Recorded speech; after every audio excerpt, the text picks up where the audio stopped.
quick things, everybody. While Alice is speaking, if you can all please remain on mute so there isn't any background noise, that would be very much appreciated.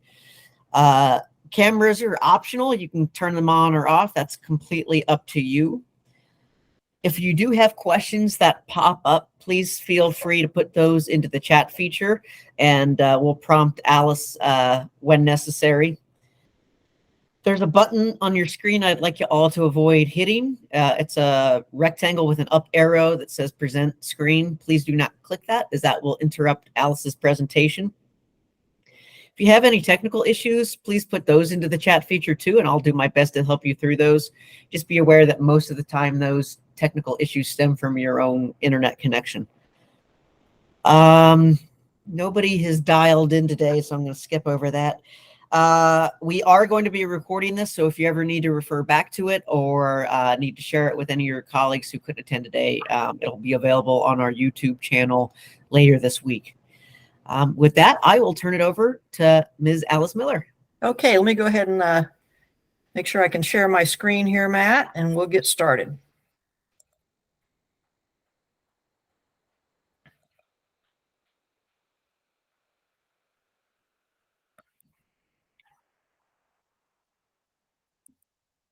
Okay, does everybody see that okay? Not yet. Okay, what did I do wrong here?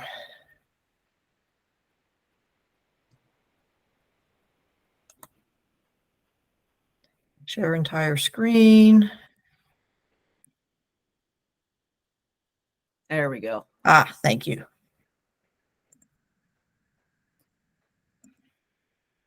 All right, everybody. So what I thought we would do today is I tried to put together a little presentation to give us kind of an overview of the rules, try to hit the most common things, the most common situations that we have, the common relief procedures, just to give everybody a refresher, whether you're a player or whether you're an administrator.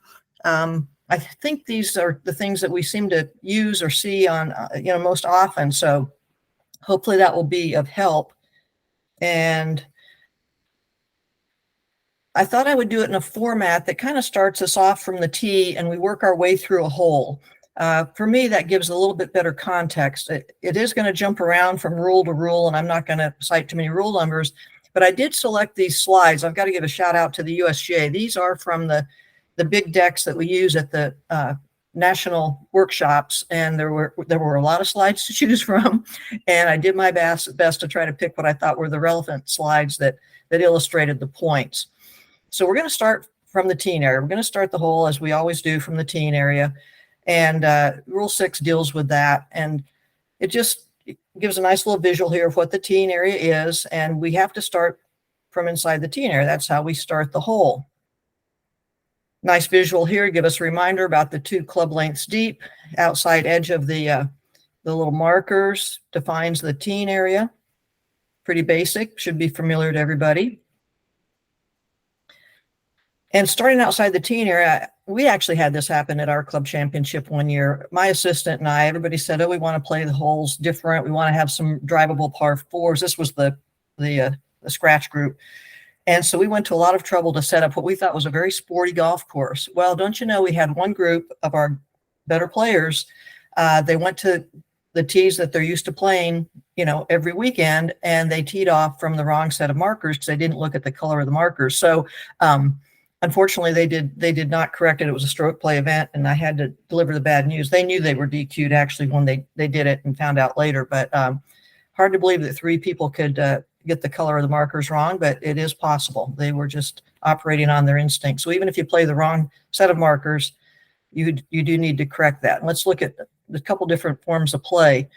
In match play, when I said we need to correct it, in match play, we don't necessarily need to correct this. In match play, we're only going to have to correct it if my opponent asks me to cancel the stroke. If I hit a really nice drive, they're probably going to ask me to replay that, to cancel that and try again from inside the teen area. So if they ask for that, that stroke doesn't count, and it's still going to be my turn to play, and I have to start from inside the teen area. If they don't cancel it, if I've hit a poor drive, that stroke's going to count, and they're going to let me go search for my ball and play it from the rough or the trees or whatever. This is almost a a given in match play. If you do play from outside the teeing area, don't be surprised if your opponent asks you to cancel that shot and try again. Stroke play, it's a completely different story. This is a great visual of a player that's teeing off from in front of the tee markers. And in stroke play, this is going to be a penalty situation that must be corrected.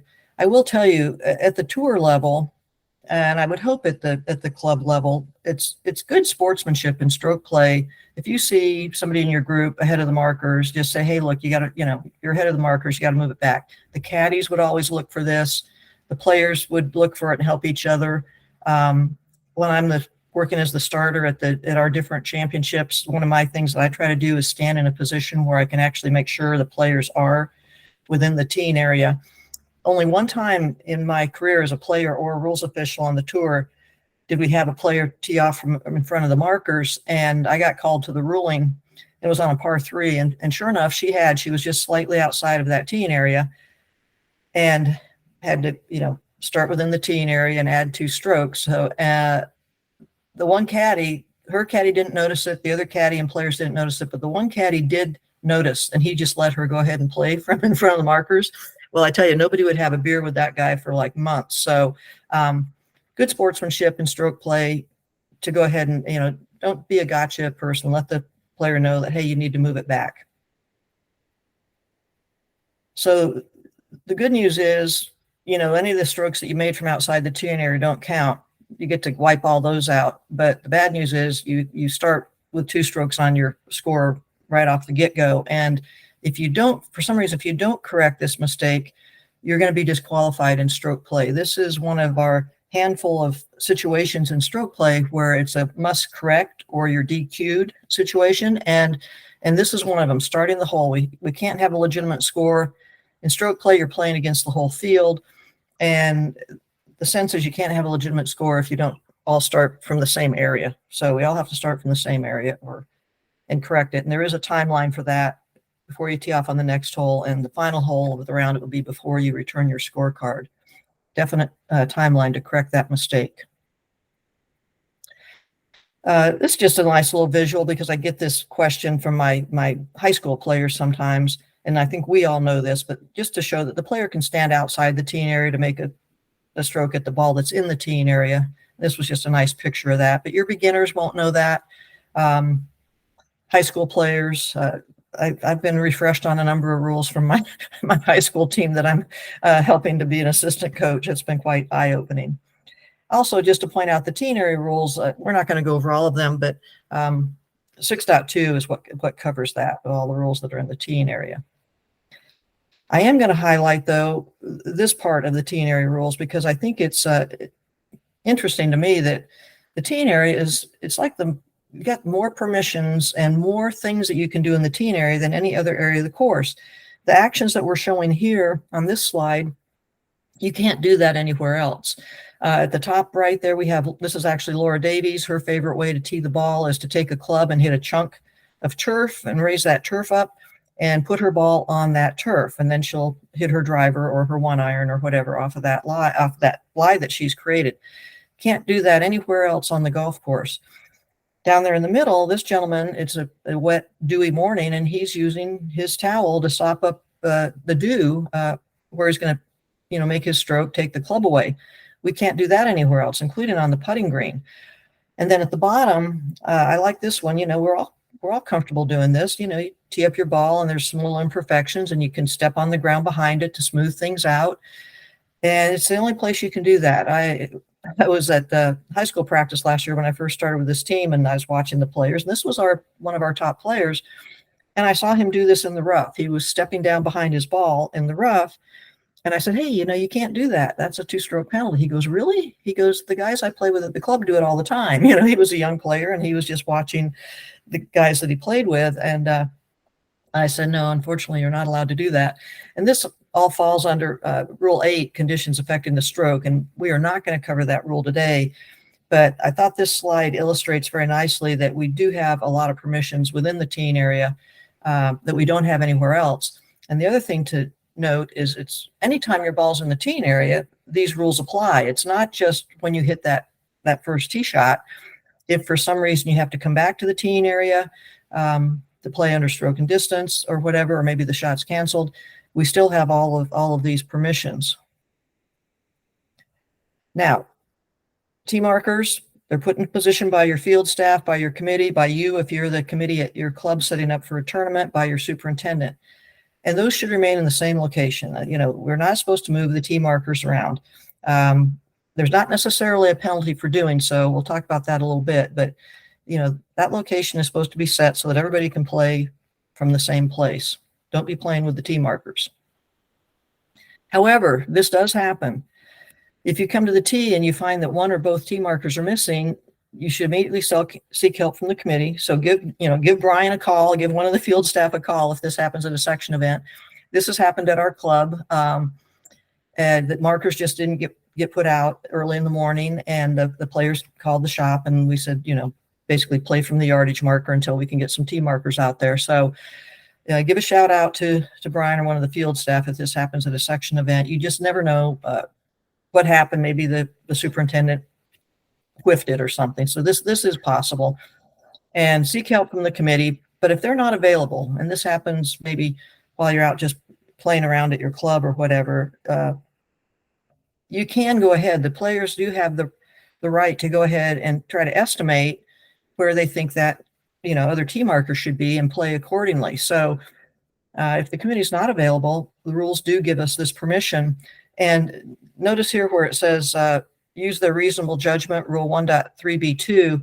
We are going to look at that real quick because this reasonable judgment standard, it's used throughout the rules, and it makes sense. I mean, the rules of golf, they require us to make these judgments, these estimations on a spot or a location.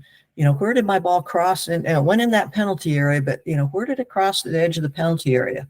Oh, my ball got moved. My ball at rest got moved. The person I'm playing with booted it, or maybe I caused it to move and I need to replace it. You know, I don't know the exact spot. I'm going to use a reasonable judgment to determine and estimate that spot. So, and that's the case here with the tee markers. You're just going to use your reasonable judgment. But it was a nice way to introduce this standard that we'll see throughout the rules.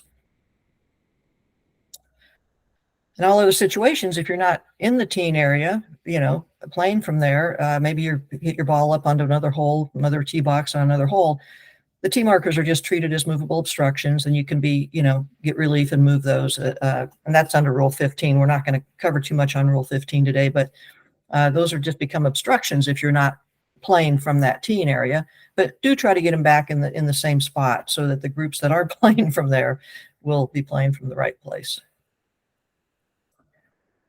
Another couple things to note, you know, when you're in the teen area, the ball's not in play until the stroke is made. It doesn't matter if you go back, maybe you're going back under stroke and distance to the teen area and you decide to drop your ball on the ground. Maybe you've teed it up, you don't like where you've teed it up. You can continue to move that ball around. That ball's not in play until you make a stroke with it. So, and therefore you can continue to move it around, lift it. Don't like that spot, doesn't feel level, whatever. Not going to be in play until you make a stroke. Here's a good one. And this was a nice change in 2019, but this really helps your beginner players. This is not necessarily for the people on this call unless you are working at your club and working with some beginners. This actually happened on the tour. I think most of you recognize this gentleman's follow through. But here this player's made a stroke in the teen area, and the ball either nipped it off the tee or it fell off the tee, but he did make a stroke trying to hit the ball, and it stayed in the teen area. And by the old way of looking at it, that ball was in play and he had to play it from there. But now in the 2019 revision, the teen area rules apply no matter how your ball got into the teen area, you still use those rules. So he can go ahead and, you know, tee it up again. It can use another ball. That's kind of a nuance that people aren't aware of. You can put another ball into play from anywhere in the teen area, okay? Or he could just play it as it lies. But that's a nice rule in place. I think we've all seen it happen at our clubs where maybe an inexperienced player, even an okay player who has never played tournaments, had a gentleman just totally missed the ball, dribbled, stayed within the teen area. And the first thing people would do would be to pick it up and tee it up again. And the before 2019, that was a problem, but now it's not. So very, very friendly to the less skilled golfers and the nervous players. Little public service announcement here. This is more for those of you that are competing. Put an identifying mark on your ball. It just makes life easier. Do the rules require it? No, but it's a best practice. And anybody that plays much tournament golf, this is kind of an automatic thing to do. I coach all of our high school players to do this. Make sure you can identify it with your mark on the ball. Here's the last thing we're going to mention on the teeing area. I just thought this might be a good spot to slip in. We're not going to talk a lot about provisional ball unless people have questions about that. But when you are playing a provisional from the tee, the right procedure, the order of play is to let everybody else tee off first, and then you go. In stroke play, it probably wouldn't matter. I don't think anybody would be at odds with you if you did that. But in match play, it does matter. And I think in stroke play, it's just a nice courtesy. If you're going to hit a provisional, wait for everyone else in the group to tee off before you play your provisional ball. If you are playing a provisional, again, make sure you announce it as a provisional, because if you just play another ball under stroke and distance, which is something you might want to do, you might not want to even look for that ball that went in the woods. You might just rather put another ball in play under stroke and distance, and that's okay too, but you wait until everyone else has teed off to do that. All right, we're off the tee. We've left the tee, we've played our ball, and one player's hit this nice shot down the middle of the fairway, and the other player's over there in the rough. I like this slide just because it illustrates one of the underlying fundamental principles of golf, is that, you just play your ball as it lies. You might get a great lie in the rough. You might hit the perfect drive and end up in a divot in the fairway. Members get in this discussion all the time. It does seem unfair. We've all done it. You hit that perfect drive, you split the fairway, when you get down there and you're in not just a shallow divot, but an ugly divot. And it's like, oh, it just seems so unfair. But I try to look at it in my mind. This is how I get my head around it. It's like, okay, if every time I was in the fairway I had a good lie, does that mean every time I'm in the rough I've got to give myself a bad lie? It's just part of the, I think, the beauty of the game, this kind of randomness. So anyway, so we've started our hole now, and we're going to go on and play a hole. Here's a situation. It doesn't happen often, but I thought I would point it out, especially to this group, because how we proceed is a slight difference. I mean, there's a question that comes up on when this happens, what do we do? Obviously, not supposed to make a stroke on the wrong ball. You're supposed to play your own ball. In match play, as soon as John hits Jay's ball, he's lost that hole. Now, if Jay goes on and hits John's ball and they don't realize they've exchanged balls and it's match play, at whatever point they realize it, they're going to try to go back and say, okay, who did it first? And if they can't figure that out, they're just going to play out the hole with the other ball. That's match play. In stroke play, we have a different situation. In stroke play, you're going to get the 2-stroke penalty, for playing the wrong ball. But again, you must correct the mistake, okay? Any strokes that you made with that wrong ball don't count. Any penalty strokes you might have incurred from playing that ball don't count. But you must go back and correct it. And if you don't, this is another one. This is our second of those situations where in stroke play, you must correct the mistake or you're going to be disqualified. And again, that timeline is teeing off on the next hole, or if it's the final hole of the round, it's before you return your scorecard. We have an unusual situation here on 18. Hunter Mahan and Jamie Donaldson are going backwards because Hunter Mahan's hit the wrong ball. And Thomas Pagel, before we get into the hows and whys, this happens. Now what happens? Well, it's, yeah, I mean, we certainly don't see it too often at this level, but if you play a ball other than your ball, it's a 2-stroke penalty in stroke play, and you have to go back and correct. So obviously it's very important to mark your golf ball. Usually players at this level have their unique markings, but in this case, Jamie and Hunter played each other's golf balls by mistake. So they noticed it when they got up onto the putting green, notified the referee, and went back to play again. So 2-stroke penalty, and keep going. It is a sinking feeling. The caddy gets partial blame for that, for sure. Of course, the final responsibility is on the player. Actually, I did it in Akron, Ohio on the 10th hole. I drove it down the left side of the fairway. It's a blind second shot or blind landing area. My playing partner drove it down the right side, and somehow my ball was on the right of the fairway, his was on the left. And we never looked. We did the same thing. Had to go back. Had 2-shot penalty. But Paul, everybody should do it once because you will never do it again. well, you got that right. I've done it once. And you will never do it again. That's all I can say. I mean, it's just one of those things that happens. How it happens when you drive it in the fairway. It's got to happen in an area like this where you can't see where your ball ends up. And something happened, maybe a funny bounce that caused Hunter to end up on the left side. Thought he was on the right. So you try to regroup, but it's just so bad. Like it's even most amateurs listening and watching this morning. I've got a 3, you've got a 2, you've got a 3, I've got a mark that's not the same as yours. Right. You should. There's no excuse for making the mistake. But I have a question: if they hold out and then go to the the next tee, number 1, what's the penalty if they don't catch it? Yeah, so Paul, again, this is a rule where you have to correct before you play for the next tee ground. So had they gone to 1 and teed off, they both would have been disqualified. What if they'd have hold out? Both of them. If they would have hold out, they would have been okay. The trigger point is when you tee off from the next tee ground. So if they put the ball in the hole, they still could have walked over to the first tee and come back and correct it. So if they hold out, they're still going back to the fairway then. That's correct. That's Okay. correct. Okay, I hope everybody could hear the sound on that. We think this doesn't happen very often, and it truly doesn't. But in stroke play, I've had it happen once in a tournament where I was officiating. And it was an LPGA Club Professionals event, and it was on Pinehurst number 8, blind drive over the hill, get called to the ruling. The players were up on the green at this point, and they had hit each other's ball. And the one player, this was stroke play event, obviously, and this one player was quite unhappy because she was trying to blame the other player. Well, it's her fault because she hit my ball first, so I just assumed this ball was mine. And it's like, no, it doesn't work that way. Everybody's responsible for identifying their golf ball, and they both had a 2-stroke penalty and had to go back and correct. And as the look on, a couple things, I thought the look on when Hunter was talking to his caddy, it's like, okay, how did that happen? They were kind of bewildered. He was not happy. And no matter how many strokes they played, even if they pulled out, as long as you have not started the next hole, you must go back and correct.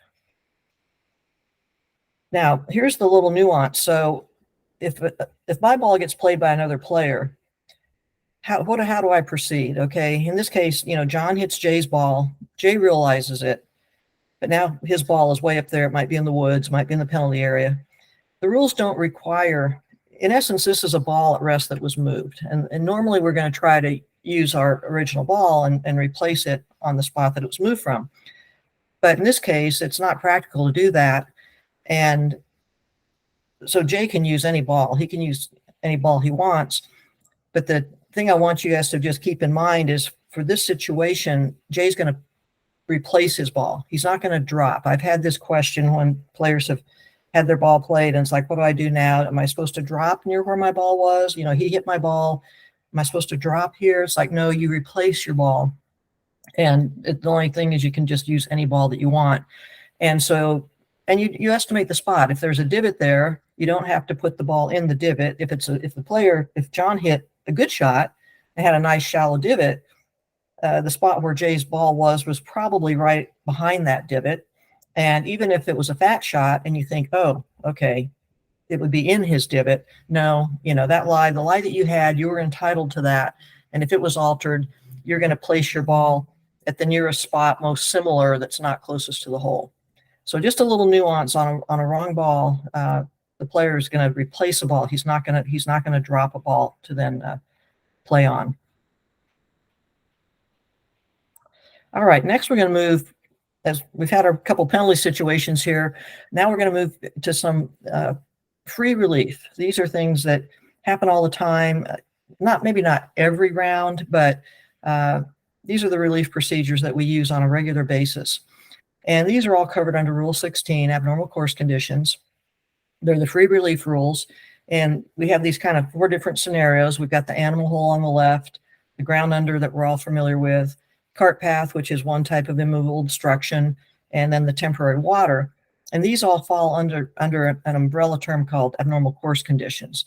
They each have a separate definition, and we're not going to go into those, although we are going to look at temporary water, because I think it's good to remind folks of what is and is not considered temporary water. But as we go through these slides, the different relief that we look at is going to apply to all of these situations, that they're interchangeable in terms of the relief procedure. So just kind of keep that in mind. All right, we are going to look at temporary water. In our part of the country, we quite often play and have events that we're dealing with temporary water. And so I am going to go into this definition a little bit, just so we're all clear. As players, too, that we're all clear on what temporary water is and when we are and are not entitled to relief. And this slide just reminds us that there is no such thing as temporary water in a penalty area. We can have it on the teeing area, the general area, bunkers and putting greens are where it affects us the most usually, but not in a penalty area, and that kind of makes sense. None of our abnormal course conditions entitle you to relief in a penalty area. All right. To be temporary water, you have to be able to see the water either around your ball or around your feet before or after you've taken your stance. And notice here at the bottom, it says, without pressing down excessively with their feet. As the one presenter said, it's the stance, not the dance. So if you have to do the Texas two-step to draw up water, it's not temporary water. Again, the definition goes on to tell us that it's not enough for the ground to be merely wet, muddy, or soft. So soft, mushy earth does not necessarily qualify as temporary water. Now, if you're standing there, this gentleman's obviously he's got his heel in some visible water. That would be fine. But I can't tell you how many times I've had players ask me, like, I think I'm in temporary water, and squish, squish, squish back and forth with their feet. And it's like, okay, now stand still and let's see if the water is still there. And if it is, they're entitled to relief. And obviously, if the water is visible, they're always entitled to relief. But we're not giving you relief from temporary water just because you draw it up with some big stomps on the ground. Not enough to be momentarily visible. It must remain before or after the stance is taken. It can be some pretty wet, mushy earth and still not be temporary water. All right, before we move into the relief procedures, I thought it would help to go over the definition of nearest point of complete relief, because we are going to use this throughout all of these abnormal course conditions. And we're all pretty familiar with it. You know, it's a reference point we're going to use for taking free relief. But interestingly enough, it's only used for these rules right here. It's not used for all of our dropping procedures or all of our relief procedures. It's used for these free relief procedures. And even within the free relief procedures, there's one here that's missing, and that's embedded ball. We're going to go over that separately, because embedded ball does not use the nearest point of complete relief. It uses the point right behind where the ball is embedded. But for these abnormal course conditions that we all saw, the animal holes, the ground under, cart paths, sprinkler heads, whatnot, the temporary water, dangerous animal condition, wrong green, no play zones, these rules are all going to use the nearest point of complete relief to determine where our relief area is going to be. The nearest point of relief is the spot the shortest distance away from where your ball lies, either left of, right of, or behind it, that isn't closer to the hole, and where, if your ball was there, you could make a stroke at it without any interference to your resulting lie, stance, and swing. I like this little graphic. It's a little bit older. You could see by the terminology they use, but it shows very clearly, the line of play is going up away from us here, and the player has to kind of look at all sides of it, and see where is the nearest point. Like, yeah, maybe behind isn't as nice, but if that's the nearest point of complete relief, that's the spot that you have to use. This is going to be, we're going to have a little video that goes with this, and this is, I think most of us all know this, but my high school players sure don't. And it's going to be the nearest point for where you're taking relief from. It doesn't really care about what's over there to the side. You might have other bad country. Let's take a look. The nearest point isn't always the nicest point. In this case, the player's nearest point of complete relief from this path is under the tree, not to the left of the path in the clear. So, It's a good idea not to lift your ball before figuring this out, because sometimes the best option is to just play the ball as it lies. I like that video. It shows the point that's being made as far as, it's not the nearest, always the nicest point, it's the nearest point. And quite often, you are better off playing off the cart path. I know I've done that a number of times in my playing career. The worst feeling you can have as a referee or a rules official is you get called to a ruling and you drive up and there's the player standing there with the ball in his hand or her hand, and you automatically know, okay, they were going to take their relief. They were so excited. Oh, I get this free relief. And they didn't think through, where's my relief going to be? And one of the situations I had, there were palmettos. I mean, thick palmettos to the side of the cart path where this player needed to drop. And it was an interesting conversation, to say the least. Okay, what is interference? How do we know that we get relief? And this, again, is pretty basic for all of you, but we'll just go over it. Interference exists when the ball is either in or on the condition. It's in the ground under repair. It's on the cart path in this case, which is a movable obstruction. That's our colleague Jesse Barge there giving that ruling. Or if it physically interferes with where you're going to stand or where you're going to swing. So while on the cart path is pretty obvious, here we have an irrigation box down here. And just make note, I've had this question from players at a pretty high level too. In this case, the irrigation box is interfering with the area of his intended swing. If he were back a little bit further and his swing wasn't going to be interfered with, but that box was on his line of play, he doesn't get relief. And players, I think, maybe they're just ever hopeful, but I've had this call a number of occasions where, that thing's really in my way. That's where I want to play my shot. And unfortunately, they do not get relief for line of play. The only place that we get relief for line of play is on the putting green. And the ball has to be on the putting green, okay? So if the ball's on the putting green, you get relief for line of play, even if the abnormal course condition might be off the putting green and you're just playing through it. But your ball has to be on the putting green. You get relief for this interference. In this case, it's a sprinkler that's on the putting green. That could very easily be a little puddle of water or whatever.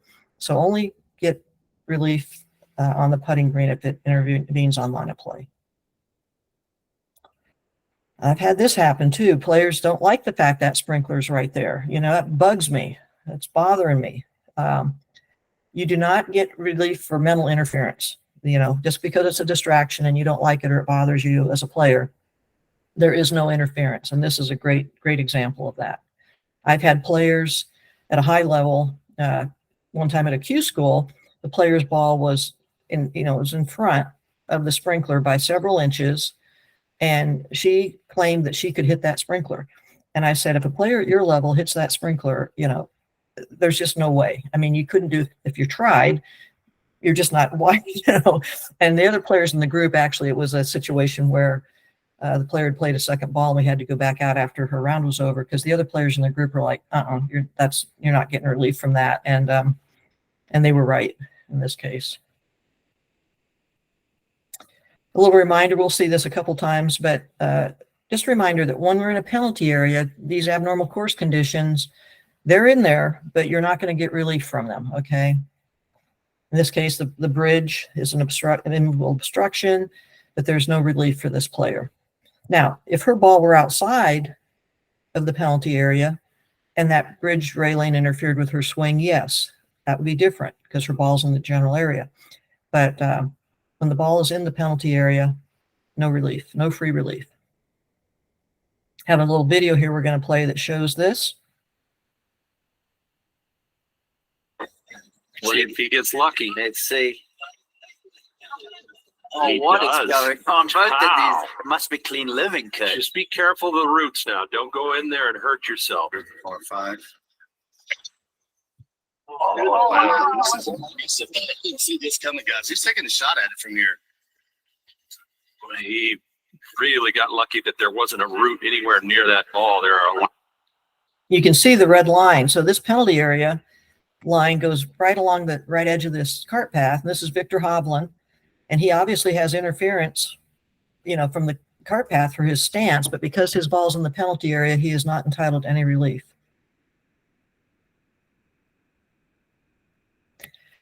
this is an important standard. Well, I call it a standard. If it's clearly unreasonable, we're going to see this in a number of places, maybe not in this presentation necessarily. I think it is in here a couple times, but you'll run into this if you're a referee, if you're playing in events, whatever. Rule 16.1, it's not a get out of jail free card. Okay. So, and how we look at it is it clearly unreasonable for the player to hit this shot? Now, this top one where the ball is impaled on a cactus, maybe a player would take a whack at that. I don't know. But the bottom one here, this ball is wedged in this rock where you can't even get the club on it. It's clearly unreasonable. Hit that shot. You're not entitled to free relief. There's no get out of jail free card here. And there are times when it's maybe questionable, and you as a referee have to make that call. But I found that if I ask the player, okay, if you weren't standing on this sprinkler or this cart path, or your foot wasn't in this temporary water, how would you play this shot? And they'll go, oh, I would have to take an unplayable. And I'm like, well, there's your answer. No get out of jail free here. You have a little video here. If the player has to create interference because they're taking an unusual stance or direction of play, it's clearly unreasonable under circumstances, no relief. Let's watch this little video. Little wedge shot, little pitch shot. Now he takes the big wide stance and drops the foot back. No, that is not going to get you a free drop out of that poor lie in the rough. All right, now we're going to start looking at the relief. The relief procedures are similar, but there are some, as you all are well aware, restrictions depending on which area of the course you're on. So we'll start with the general area first, and then we'll go to the bunkers and the putting green. All right, if we're in the general area, obviously we get to drop. You can always switch balls. Interesting thing to point out that this changed in 2019, so we're all pretty familiar with it. But whenever you're operating in under any of the relief procedures, whether it's free relief or penalty relief, you can always use a fresh ball. You can change balls. So we're going to drop. Here's our little schematic. Should be very familiar to us. We've determined that nearest point of complete relief. That's the first thing we always do. Does the player have to get out the club and make simulate the shot they're going to hit? No. But I tell you, if I'm officiating, if I'm refereeing at one of the major championships, I'm going to ask that player, hey, show me the shot you think you want to hit here. It doesn't have to be the exact club, and I'll have them set up just so we can, be pretty precise and not be on, national television, picking the wrong reference point for our relief area. So here, this little abnormal course condition, it could also be a puddle of water. It could be a sprinkler head, whatever that interferes with, that the player has legitimate interference from. They've got the reference point, and it's going to be the 2 club lengths and 2 club lengths total, but 1 club length in each direction, my bad. And the limits on it, pretty straightforward here because we're in the middle of the fairway. We know that any of these relief areas can't be closer to the hole, but depending on if you're taking relief in the general area, in this case, the relief area has to be in the general area. We're not going to have you take relief, like say there was a bunker nearby. We're not going to make you drop in a bunker. We're not going to make you drop in a penalty area for your free relief. That relief area is going to always be in the general area. And the last little thing, you have to have complete relief. This happens sometimes. A player will take a drop and the ball's seems like it's in the relief area, but this especially can happen around sprinkler heads and happens with cart paths. And oh boy, they really like the lie, but ooh, the edge of their foot is back, in that condition. That's not complete relief. They're going to have to redrop that. Going to look at bunkers. Okay, this is pretty common in our area, especially this time of year, but even throughout the summer, having an abnormal course condition in a bunker, especially temporary water. They can either take free relief or penalty relief in this situation. The free relief is really the same as we had in the general area. The only difference is the nearest point of complete relief has to be in the bunker and the relief area has to be in the bunker. And it's still that 1 club length. So you can kind of see the shape of the little relief area here. And what about maximum available relief? If there's this in the last picture showed it too, the gal looking at that bunker. That temporary water is in the back part of the bunker, and you're playing, you know, up to the green, and there is no place to take complete relief. You're allowed to find a point of maximum available relief and use that as your reference point. Okay. But only if there's no nearest point of complete relief. I've had players ask this question. It's like, the nearest point of complete relief was in a place they didn't want to go. Am I okay to take, you know, maximum available relief over here? And the answer is no. You can only use maximum available relief if there's no nearest point of complete relief. Okay. Might get that at a tournament level with some of our players. And it's where you have the least interference, just like it says, maximum available. Depending on, here's our gal with the bunker again. You're going to look for, the player has the choice. They're going to look for the relative amount of interference for the lie and the area of intended swing in the stance. And they can choose. They can decide, do I want to have the ball be in shallower water while I stand in the deeper water, which is what I would choose. Or, you know, I want to have a nice dry stance, a relatively dry stance, and the ball's in deeper water. So that's up to the player. But it's going to be relative. It's not going to be complete relief, but it's going to be maximum available. Okay, we are allowed. We don't have to even not have a nearest point. We can have a nearest point of complete relief. We can be totally able to take relief in the bunker. But if there's an abnormal course condition, and most common would be this temporary water, but it could be a drain. The ball could be sitting on a drain, you know. The player can drop outside for one stroke.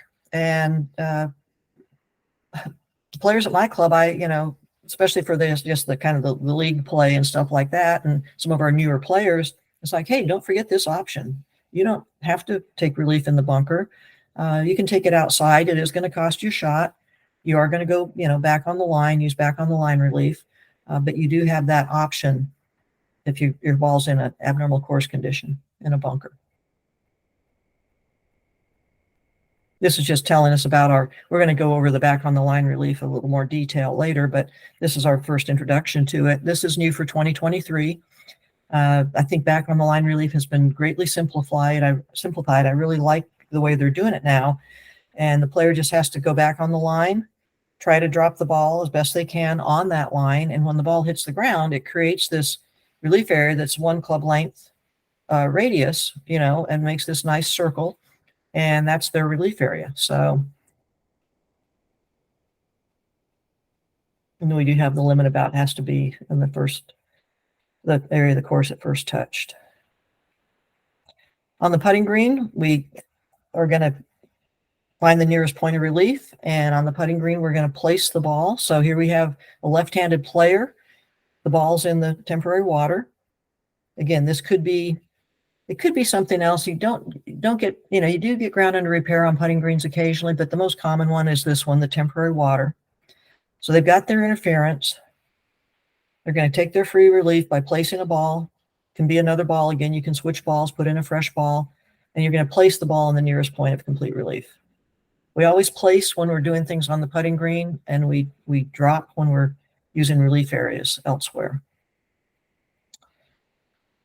A little nuance here that I think most of the folks on this call are aware of, but I tell you, your players at your facilities and your young players, definitely those high school players won't know this. When you're taking relief for a condition like temporary water on the putting green, your nearest point of relief might be off the putting green. It has to be in the general area. They're not going to make us go to a bunker, but it could be off the putting green. And interestingly enough, you are going to place the ball in this case. I had that happen on tour with my old friend Beth Daniel years ago, and she's like, "Are you sure? Do you want to get on the radio and check that?" And I was like, "No, I'm sure." Okay, so this player was able to find complete relief. The nearest point of complete relief was actually over here in the fringe in the general area. We still have this thing about maximum available relief. If there is no point of complete relief on or off on the green or in the general area, in this case, we've got the entire circle of water around the hole, we look for maximum available relief as the reference point. And again, it can be on the putting green or in the general area. And the player gets to choose, do I want to putt through the narrowest band of water or maybe the shallowest part of water? And that's up at the player's discretion to decide which of those to pick. Moving on, free relief procedures, dangerous animal condition. We don't see this. Well, I guess we could have this up here. I've had bees, stinging bees once at a junior tournament, but the only thing that's different here, it's similar. We still are going to find the nearest point of complete relief, but oops, let me go back there. But it's expanded. You know, we're going to find that's going to be kind of up to you to decide where do you feel safe. And the other difference here is this is someplace. This is a rule that allows you to have free relief within a penalty area, because most of these critters live in penalty areas. So if you have interference by a dangerous animal condition, doesn't, you know, matter if your ball's in the penalty area, you're still going to get relief from that. Again, has to be, you're not trying to get out of jail free because you're in the penalty area and there's a alligator 50 yards away. No. And your ball is not playable. It's not a get out of jail free card. But here's our difference in nearest point of complete relief.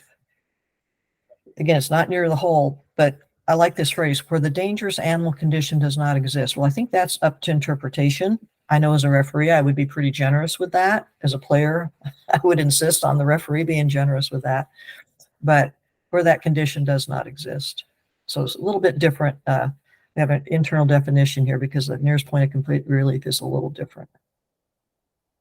Embedded ball. I chose to look at this separately because our relief is different for an embedded ball, and I think we get a lot of embedded balls in our part of the country. So I just thought we'd refresh ourselves on that. Ball has to be in the general area. Okay, you only get relief for an embedded ball in the general area, and that can be fairway or rough. But if the ball's in sand, a little nuance here with embedded ball, if it's embedded in sand, you're only going to get relief if it's in the fairway cut. For instance, here, this is in the general area, but it's not in the fairway. It's off in the, you know, the wild country a little bit, and it's embedded in this sandy soil. There's no relief there. If this ball were in the fairway and it was in a sand-filled divot that it was embedded in, yes. So that's a little nuance. It's a little exam question usually, but it's also good for us to know as referees because, you know, players will say, oh, I'm in the general area, my ball's embedded. But if it's embedded in sand and it's not fairway height or less, you're not getting out of jail free here. Again, here's our clearly unreasonable. This ball's embedded, but it's embedded under this old stump. And yeah, it's below the surface of the soil. It meets all the things for definition of an embedded ball, but it's clearly unreasonable to play it. You know, again, no, you're not going to get out of jail free for this.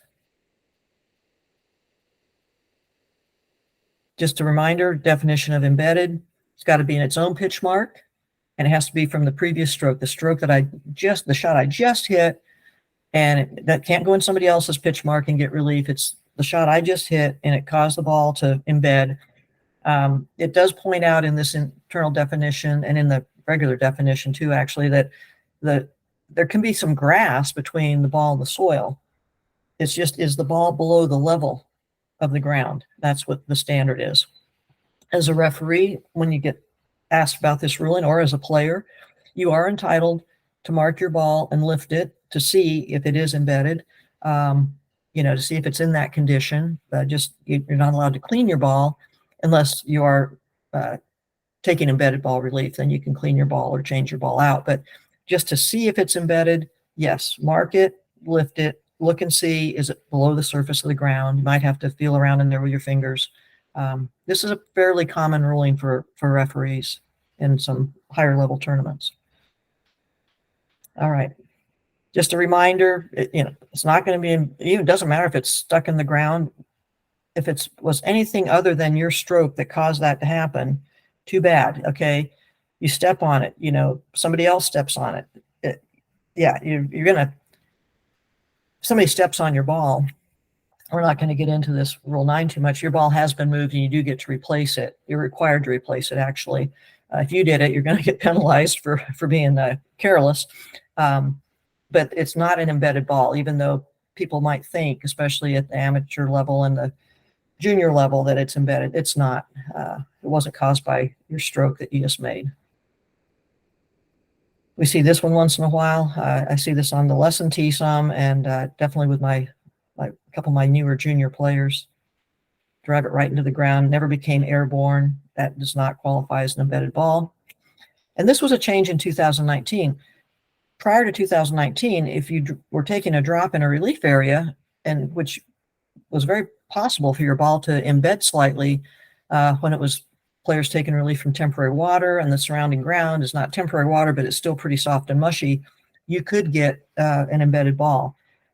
And starting in 2019, when we went to dropping from knee height, the feeling was, well, we're not going to really have to deal with that too much.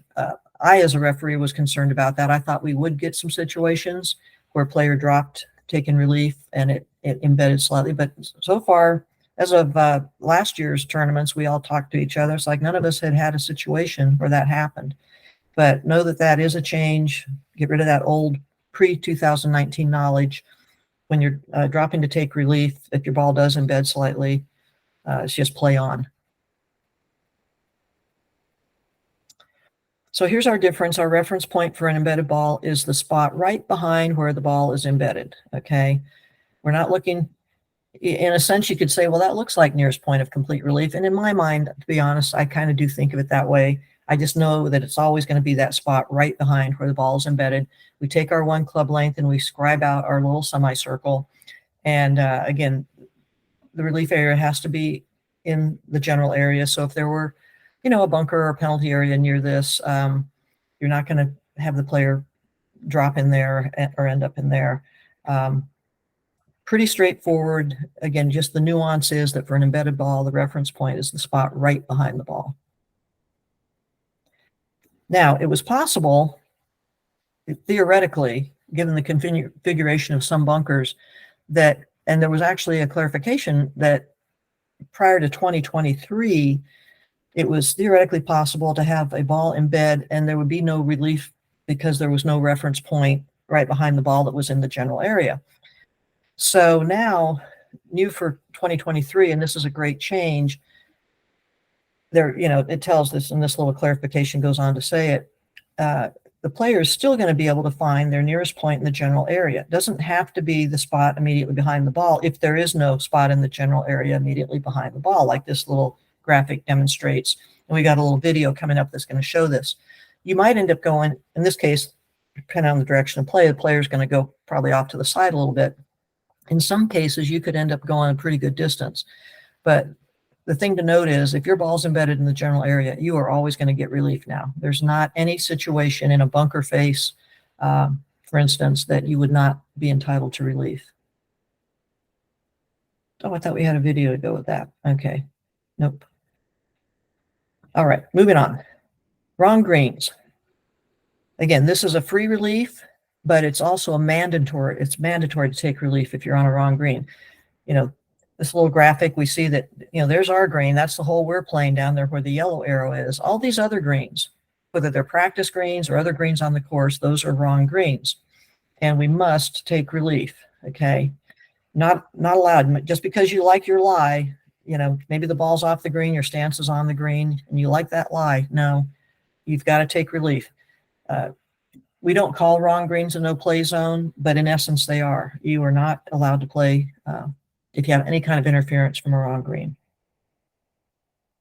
Let me go back to that one. The only thing that's different here, and this changed in 2019, prior to that, if you were standing on the wrong green, you only got relief for the lie of your ball and the error of your, so this is a change now that players that have been playing for a long time might not be aware of. Doesn't happen very often. You do have to also get clearance for your stance. You cannot be standing on the wrong green. Now we're going to move on to penalty areas and look at some penalty relief. Let me see how we're doing on time. Okay, not bad.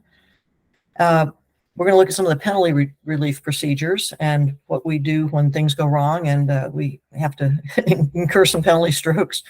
But starting off with the penalty area here, I like this little graphic. Here we have a player. His ball's in the penalty area. He's moving, he's moving this loose impediment. You're absolutely allowed to do that now. That was a big change in 2019.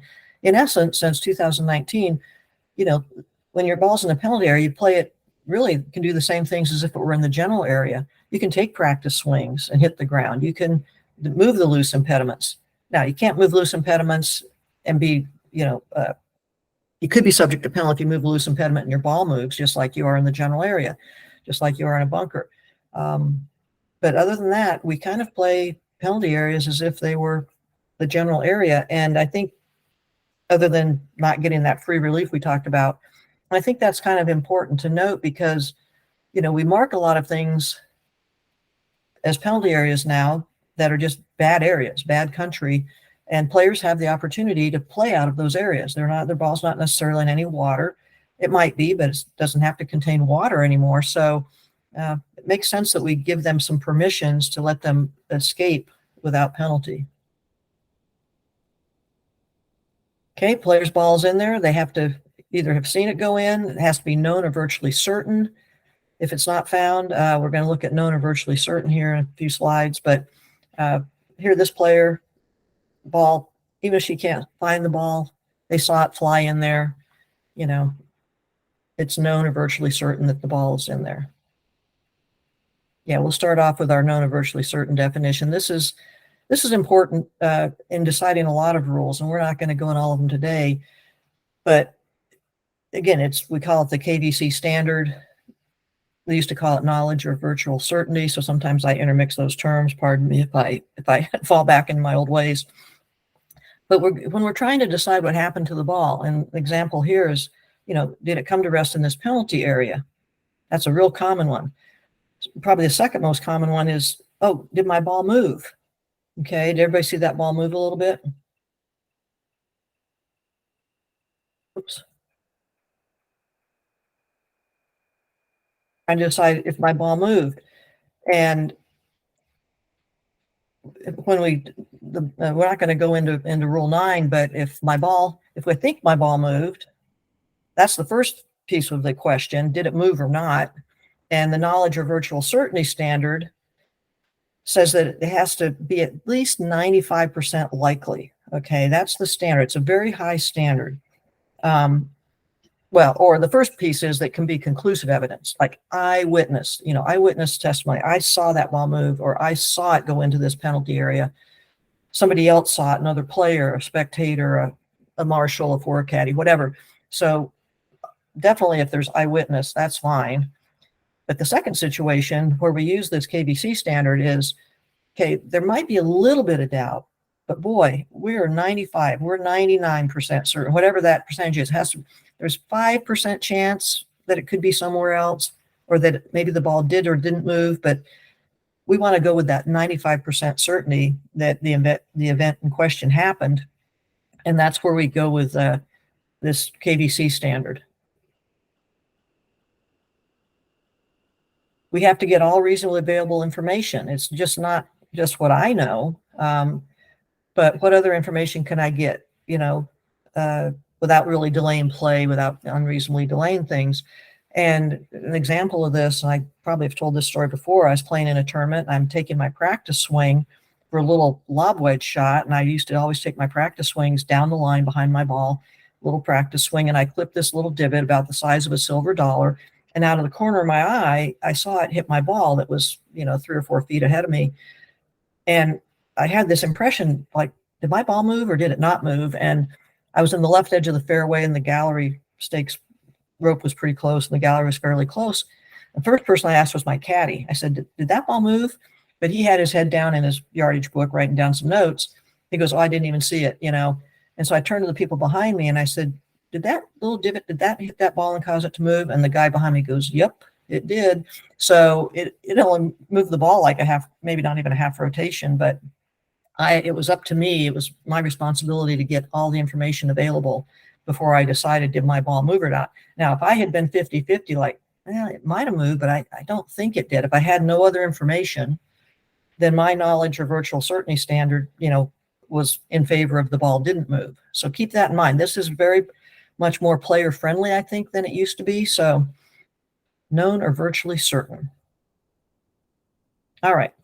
So we know our ball's in the penalty area. Here's our relief options. This is just a refresher. This is nothing new, but just to remind us that we always have that stroke and distance relief. This particular penalty area is red, but if it were yellow, we're going to start as if there was a yellow penalty area. We always have stroke and distance. We can always go back on the line. And if it's a red penalty area, we have that lateral relief option. And again, just a nice little diagram to show that back on the line, we use the spot where it crossed the edge of the penalty area as our reference point for both back on the line relief and also for our lateral relief option.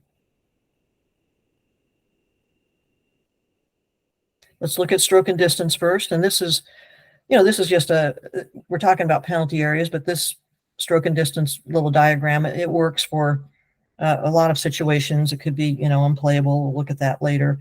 You're going to get to play another ball or your original ball from where the previous stroke was made. And what I like about this is just to remind people, especially if I'm doing a presentation to my members, if we're going back under stroke and distance for a ball that was played from the teeing area, all of those teeing area rules under Rule 6 apply to us. We can tee the ball anywhere. We can, break things off if there's a weed growing and we don't like it, or we can, do all the things that we're permitted to do in the teeing area. Okay. Tee the ball, drop the ball, whatever you want. Ball's not in play until you play it from the teeing area.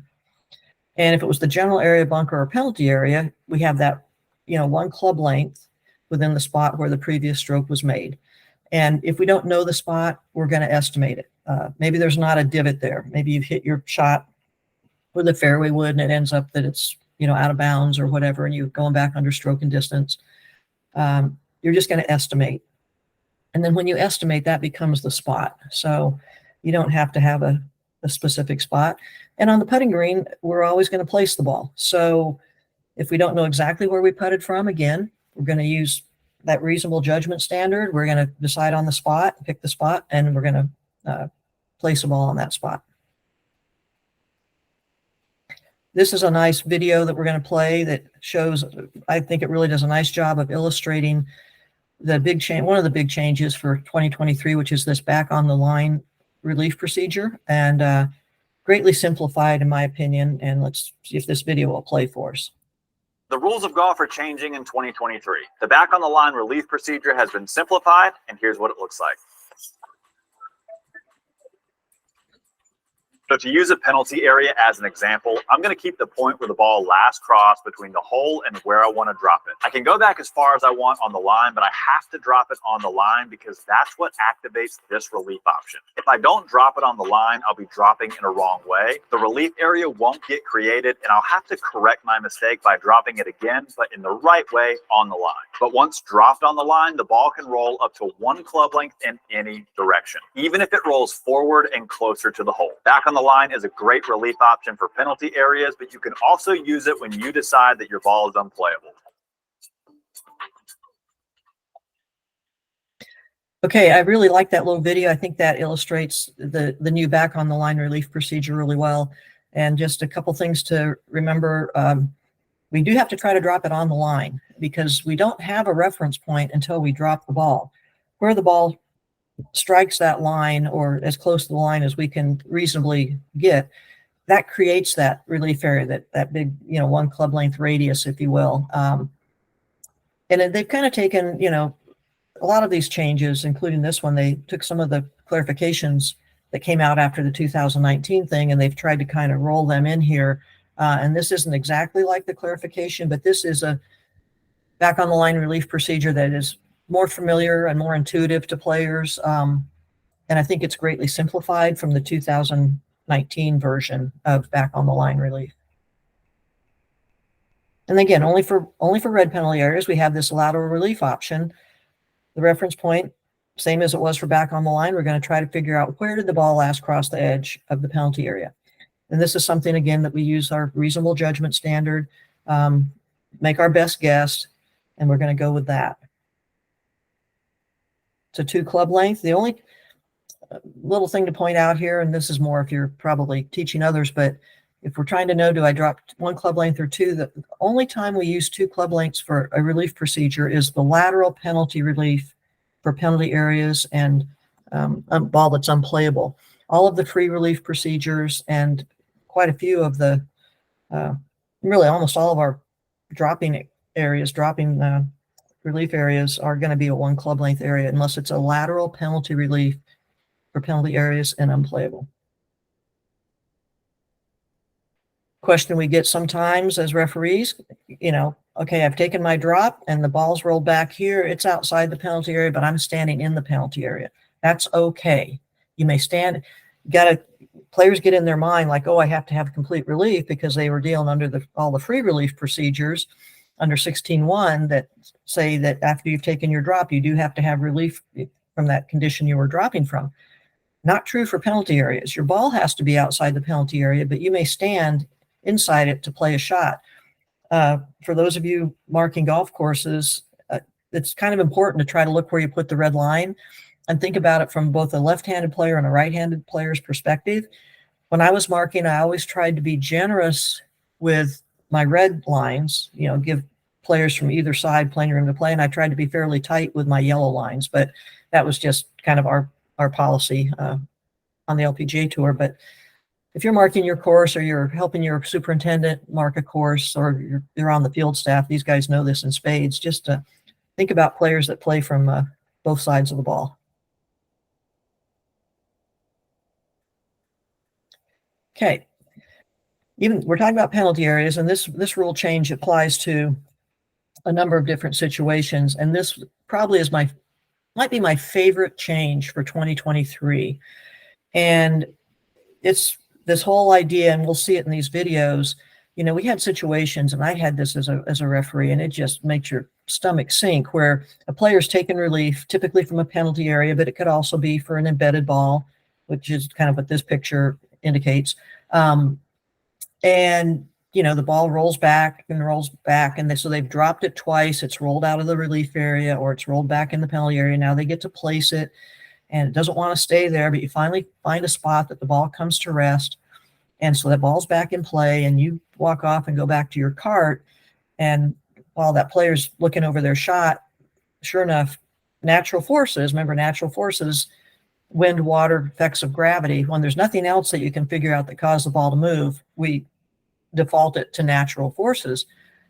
And up until 2023, that ball was in play. And if it rolled back in that penalty area, and we're going to see that in this video, it's like, tough luck. But now, and this is a great change, it's not as quite the same as the one on the putting green, but once you've dropped a ball or put a ball in play by placing or replacing it, it owns that area of the course. On the putting green, it owns that spot.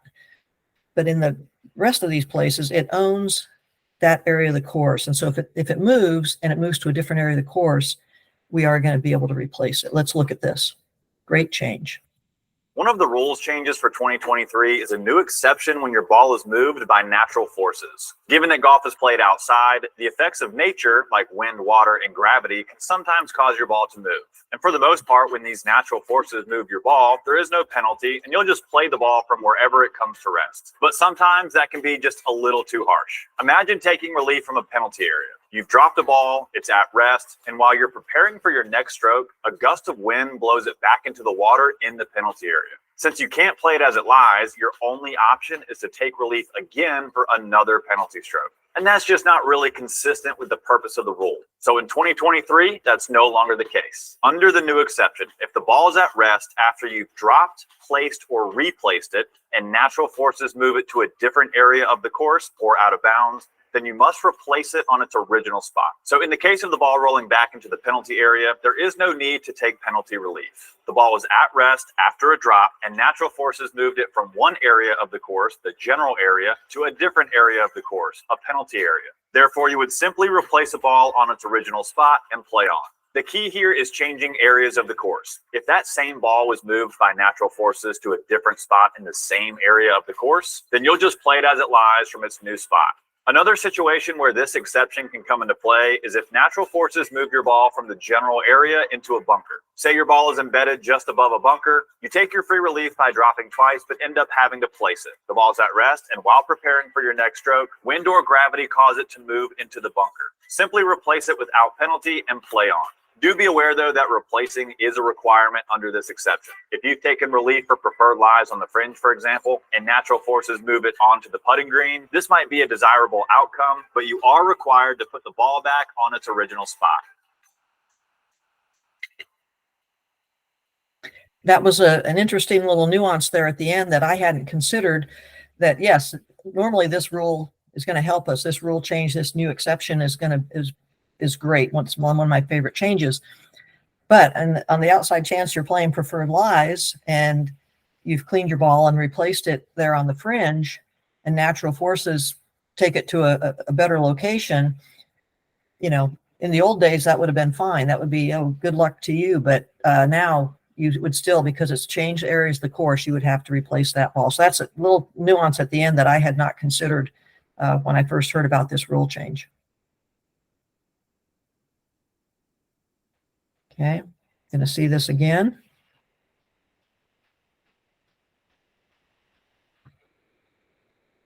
Raj, it appears that Fowler has dropped the ball twice and the ball's gone back. Most of us remember when this happened. That's correct, Gary. So now placing the ball where the ball struck the course on the second drop. He's in a tough spot here. And You could really have issues. I mean, with a good shot from this indication of how closely known the grass is and how steep the bank is, Ricky's looking, that's crazy. How that ball set there for all that.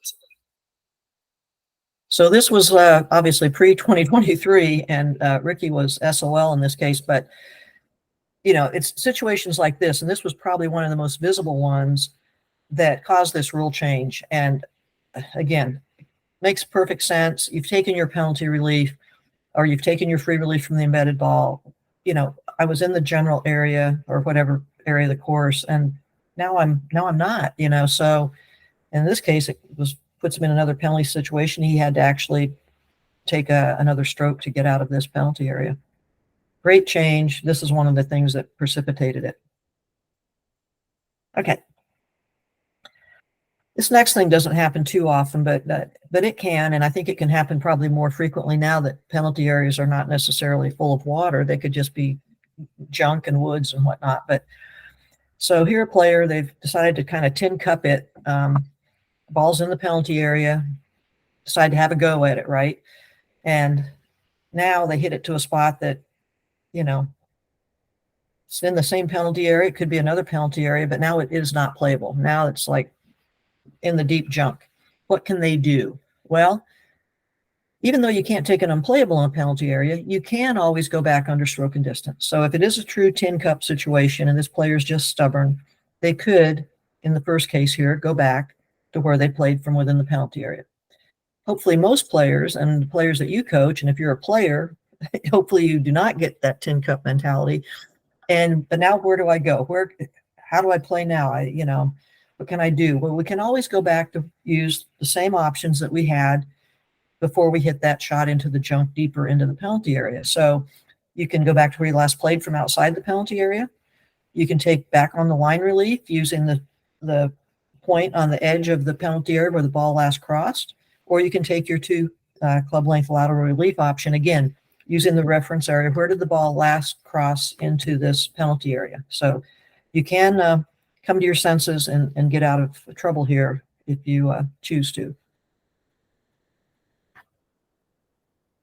There's our back on the line. Lateral relief if it's a red penalty area.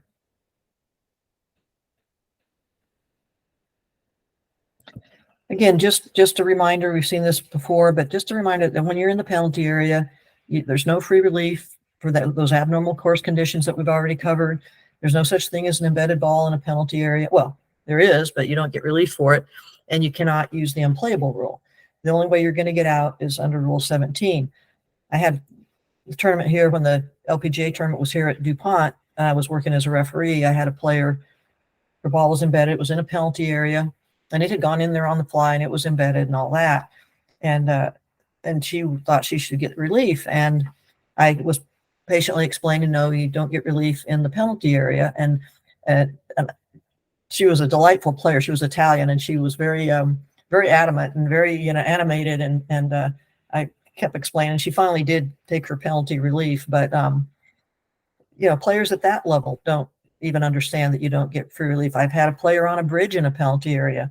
A good friend of mine, Jen Crafter, and I drive up for the ruling, and she's like, well, what are my options and where do I get to drop? And I said, well, for one stroke penalty, you can drop over here. But she goes, oh, I don't get relief from this bridge. And I said, no, but you can play off of it if you want. And she didn't like that answer. But anyway, the only way you're going to get out of a penalty area, you can play it out, or you can take relief under Rule 17 and use those options that we've covered. All right, moving on to an unplayable ball. This is Rule 19, and the thing I like about that I really tell my young players is that you can decide that any ball is unplayable. I mean, that's up to you as a player. That's not for me to tell you. That's not, your ball can sit in the middle of the fairway. And that's a hard thing for them to get their head around. It's like, oh, so I can always, treat my ball as unplayable. Yes, you can. And that is up to you. And you can take your penalty relief and move on. Okay. Again, just remind us that we don't have that option in a penalty area. Otherwise, anywhere on the course, okay? Most, obviously, common ones are in the general area and in bunkers. Here's our relief options. This is whether the ball is in the general area or on the putting green, okay? Always can go back to where the previous stroke was made under stroke and distance. And this is just illustrating that in the teeing area, you get to use those teeing area rules. In the general area or a bunker, I don't know why it says penalty area there, but if your ball was played from that's right, if your ball was played from the penalty area into an unplayable lie, you would use the reference point in the one club length, and then putting green, you would be placing it. Back on the line, this should be pretty familiar. Okay.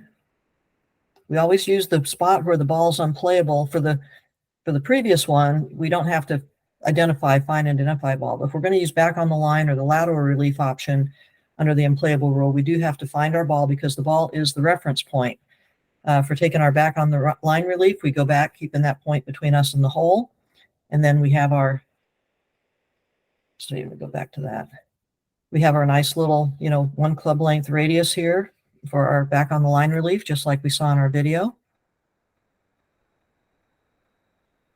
These are, familiar terms, not near the hole. When we're taking an unplayable, we can drop in any area of the course that we choose to, but the relief area has to be in the same area that the ball first touched when dropped. So, for instance, we'll see that let me go back there. See a slide where there's maybe a bunker over here. Has to be in the same area that it first touched, and you can choose which place to drop it if that is the case, if there's two types of areas. Lateral, again, we're using the ball as the reference point. Okay, and here's our lateral relief area. It's 2 club lengths in either direction. Again, this is that lateral relief rule that does give us 2 club lengths. And no closer to the hole, that's all familiar. And here we have our nice semicircle. Well, here's what you want to emphasize to your juniors, your new players, your club members, and remember it for yourself. I've had players at the tour level get confused about this. This whole thing is part of your relief area, okay? So if this is a slope up here and it's like, oh, I'm a right-handed player, here's a nice place for me to drop. Well, I'll be completely clear of these bushes. And I drop up here, and I drop correctly and do everything in the right way. My ball lands up here, and it trickles down the slope back into these bushes, maybe back into the same exact spot I just was taking relief from. Guess what? My ball is in play. And, that's it. There's no complete relief. There's no, players get it confused in their mind, all these free procedures. Oh, I'm entitled to, I get complete relief when I drop. Oh, penalty area. Yeah, I'm guaranteed my ball's going to be outside that penalty area, even if I have to stand in it. Well, unplayable, there's no guarantee. That 2 club length lateral relief area might in many cases include a lot of bad country. So as a player, sometimes the best medicine is to go back where you last played from, or to take the back on the line relief. Again, the ball is the reference point for the unplayable ball rule. Here's a nice little animation that shows it when it's above the ground, like in a tree. We're going to look at the spot directly under the ball, and then we determine our 2 club length lateral relief area. That can happen. I have seen that happen on more than one occasion. Again, the size is 2 club lengths. We do have the limits that we see for other relief areas. Obviously, no near the hole. And it can be in any area of the course. But again, if it's in more than one area, here we have that bunker on the right. We're going to have to, the relief area is going to be the same area that the ball first touched when it dropped. So if you dropped it, it first touched in the bunker, you got very little relief area actually there. But if you dropped it in the general area here and it went into the bunker, that's going to be a redrop. All right. Now we're moving to a bunker. Going to have the similar relief options. Okay. It's just that the ball has to come to rest in the bunker. And you can always go back where you last played from. That's here, this player's hit kind of a hosel rocket into this bunker. And it wasn't a long shot. So maybe going back where you last played from is a great option. You can use the back on the line relief, and you can use the lateral relief. The difference is obviously the ball has to, the reference point is where the ball is, and then the relief area has to be in the bunker. So you can kind of see how on this 2 club length lateral relief, it cuts off part of our little half moon, because the relief area has to be in the bunker and the ball has to stay in the bunker. Now we do have, and that's your normal 1-stroke penalty. New in 2019, we do have an option now to get out of the bunker for a ball that's unplayable. Remember when we had the abnormal course conditions, like if your ball was in casual water or sitting on a drain, yeah, you could go out of the bunker for 1-stroke penalty. That was for those free relief procedures. So in a way, this is similar. You've had to take the 1 stroke just to get out of the unplayable, and now you can take another stroke to get out of the bunker. I guess you could look at it that way. But to get out of a bunker using the unplayable rule, it's going to cost you 2 strokes. And there are bunkers on our, especially on our DuPont course, that for some of my beginners and some of my seniors, men and women, it's like, consider this option. Rather than stay in this deep bunker with a big face, either play out backwards or sideways, or if you just feel like you can't get out, or maybe you can't physically get in and out of the bunker, take this 2-stroke penalty option and get yourself out and go back on the line. Nice option. Hey, Alice, can you take a question? Sure. Go ahead, Paula. You can unmute yourself. Hi, I went through rural school in January, but I'm just getting a little confused. I don't know, maybe because I'm tired. Why would somebody want to take a 2-stroke penalty to come back out of the bunker when they can do back on the line relief for 1? Well, great question. So when you take back on the line relief for 1, and I might have misspoke, so could be me. When you take back on the line relief for 1, that back on the line relief has to be within the bunker. If you look at this little diagram. Well, I'm talking about the player that's, up in the other area, the other, not in the bunker 1-stroke penalty, the other one, the back on. Well, so yeah, so the restriction on bunkers, if we're not in the bunker, if we're in the general area, we take unplayable, we can go back as far as we want, and we can drop in any area of the course that we want. But when your ball's in a bunker, we're restricted for the 1-stroke penalty. We're restricted to dropping in the bunker. Well, if you go back to where you last played from, that's one thing. But if you're going to use the lateral relief option or the back on the line relief option for a ball that's unplayable in a bunker, you're going to have to drop in the bunker. So, and you can see from this little diagram, if you look at, number 1, the player went back where they played from. Number 2, they took back on the line relief right here. But that back on the line relief area has to be in that same bunker.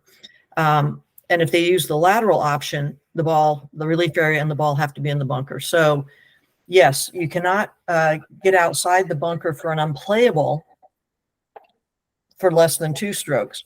If it's when we looked at Rule 16.1, which is the abnormal course conditions, the free relief procedures that we covered earlier, and your ball is in, say, temporary water in the bunker, it might be on a drain, it could be any one of those, could be in an animal hole, any one of those 4 different types of abnormal course conditions, you get your free relief in the bunker, or you have the option to take, and the most common one would be probably for temporary water. You have the option to go back on the line outside the bunker, but that's for Rule 16.1. That's the free relief procedures. Does that help? No, I think I'm getting confused by the diagram. I think the diagram is just confusing to me. Like, I'm standing out there in the fairway and I hit my ball in the bunker, and this bunker's way over my head and it's got a curled lip. Yep. So I can go back to where I previously made that stroke for one penalty stroke. Correct. And try to get it on the green this time. Correct. So why wouldn't I choose that option instead of coming out of the bunker for 2 penalty strokes backwards? Yes. I see what you're saying. Do you Yes. see what I'm saying? It's confusing to me. Well, so in your mind, I want you to think of the 3 options. So when you go back to where you last played from, which is position number 1 out here in the fairway, that's playing under stroke and distance. That is relief option number 1. You can always go back under stroke and distance. But in many cases, if your shot was a very distant shot. Now, personally, me, if I was looking at this diagram and I'm hitting this little wedge shot to the green and I hosel it over here into the bunker, I'm going to try that shot again from where I last played for 1 stroke, just as you said. Yep. But in many cases, that shot was made from a long distance away, perhaps. Maybe it was a difficult shot and the player doesn't want to try it again because I think they're going to end up back in the same bunker. So having the closer shot where I've just got to flip it up over the bunker onto the green for 2 strokes, I personally wouldn't do that very often. I would try to find a way to play out sideways probably, but that option is there. And I tell you, for some of our senior players, men and ladies at our club, we have a couple of holes with bunkers that are deep enough that, you know what, they're better just to get out of the bunker, Yeah, I think the diagram to me is a little confusing because 0.1 looks like to be the same distance as 0.4. Yeah, in this diagram it is, and that might just be for the convenience of the graphic to fit on the slide. Yeah. All So right, good thank question. you. Does that make more sense now? Yes, ma'am. Thank you. Okay. You're welcome. Good question. So moving on to other penalty situations, I'm not going to go into the lost ball rule or the OB rule because I think most folks are pretty familiar that when your ball is lost, you do have to proceed under stroke and distance. If your ball's out of bounds, you have to proceed. But I like this. I took this out of the big slide deck because I think it illustrates a couple points. How does your ball become lost? Well, the primary way is the stopwatch. If you haven't found it within 3 minutes, it is lost. Even if you find it at 3 minutes and 1 second, that ball is a lost ball. The other way is if you've played a provisional ball, and once you get up to the point where your ball, you've played a provisional, you get up to the spot where your original is likely to be, but you continue playing that provisional, it becomes the ball in play, and the original ball is now lost. But my primary way of thinking of this rule is that the stopwatch, when it hits 3 minutes, that's what decides that the ball is lost. This brings out the point, because I've had players say this, and my high school kids asked this the other week. It's like, oh, I can just declare that lost. No, you cannot declare your ball lost. You can declare it unplayable. It's up to you to decide if a ball is unplayable and to treat it that way. But there are times when we would like to be able to declare our ball lost. We don't want people finding it. And this is a graphic, and this was Michelle Wee at the Open, and she did not say this. Trust me, this is just for our presentation. But, oh, never mind, guys, I'm declaring it lost. Well, you know what? These people can keep searching. And I have had this happen at college tournaments where, people from the other team, spectators from the other team kept searching for a player's ball, even though they didn't want it found. And that was an interesting situation. But the point here is you can't declare it lost. Either the 3 minutes have to elapse, or you have to go and put another ball into play under stroke and distance. Or if you have played a provisional, you continue to play that provisional. Okay, you can't declare it lost. Now you can tell people, maybe you hit it if this shot was from the tee, and you don't even want to look to start with, and you don't want to play a provisional. You can just put another ball in play under stroke and distance, and then this ball automatically is a wrong ball. It's technically lost, I guess. But for the most part, once the search, the other thing to point out is the search doesn't start. The 3 minute stopwatch does not start until the player or their caddy reaches the area where the ball is likely to be. If the player takes their time getting there, a referee that was watching would be, okay, what was a reasonable amount of time? That player dilly-dallied around and, they were waiting for the gallery to, the spectators to find the ball and giving them no. What was the reasonable time for that player to reach that area? That's when, if you're a referee, you would start your stopwatch and you would go help search and you'd try to find out who's player, which player's involved and all that. But the 3 minutes starts when they reach the area. And if the search gets interrupted for any reason, the stopwatch stops, like maybe, another player's trying to play. But the 3 minutes, and that 3 minutes can go by pretty fast, I tell you. It goes by pretty fast. I'm not going to go into anything else on really lost ball unless people have questions, but I thought this was important just to remind folks that you cannot declare it lost. And we're not going to go too much into Rule 9. If we have time at the end, we can talk about it more. But I thought it was important to touch on a couple things. So, because it is a penalty situation, if the player, touches their ball or causes it to move, they're going to get 1 penalty stroke. First picture, this player is just not paying attention. She's careless, and she's kind of booted her ball. I've never done that to my ball. I've had another player's caddy do that to my ball, and that's not a penalty situation. I have caused my ball to move in other ways and gotten a penalty stroke, but I've not done this one yet. Let's see if we have a little graphic here that plays this forward. Important on this right-hand one, did everybody see that? So on the right-hand little graphic, this player's touching their ball. They're identifying it. It's sitting down in the rough. They can't see their identifying marks. So they just reach down to rotate the ball. They haven't, actually lifted it the way we in the normal world think of lifting. But when you look at Rule 14-1, rotating is a form of lifting according to the rules of golf.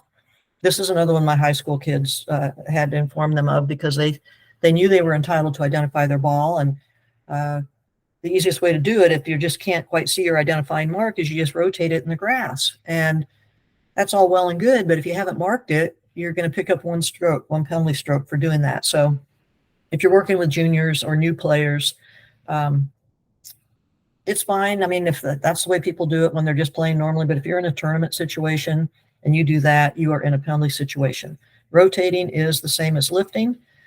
You may be entitled to do it, in this case, to identify the ball, but you better mark it.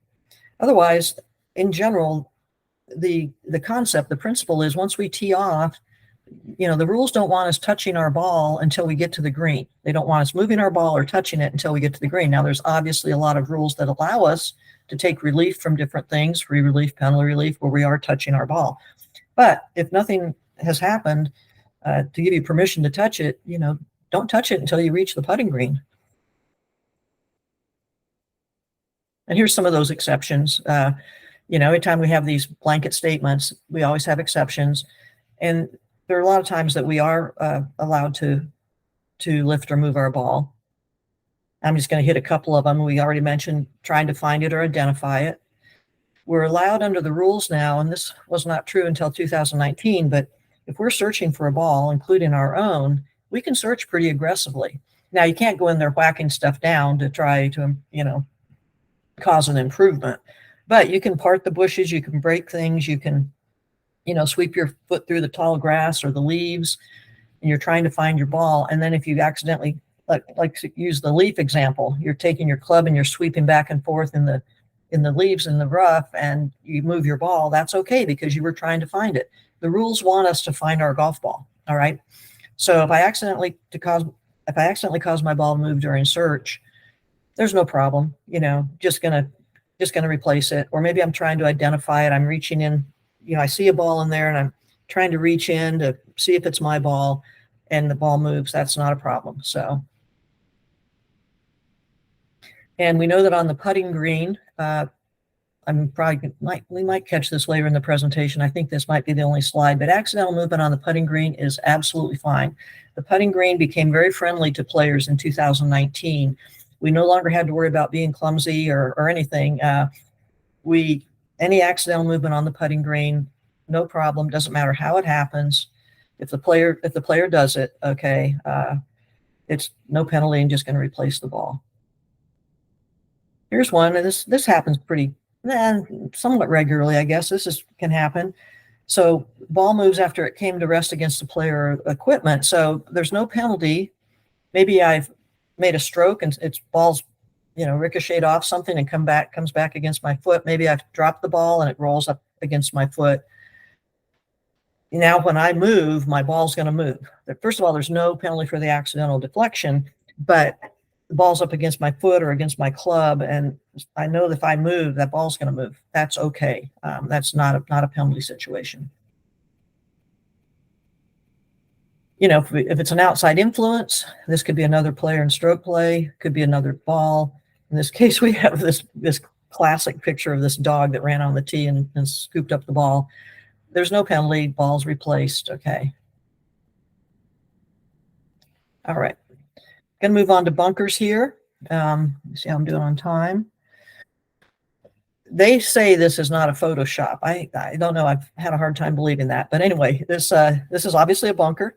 We're not going to go too much into the definition. If you're studying rules for the first time or you're going to rule school, definitely know the definitions. We're not going to go into that in this shorter presentation.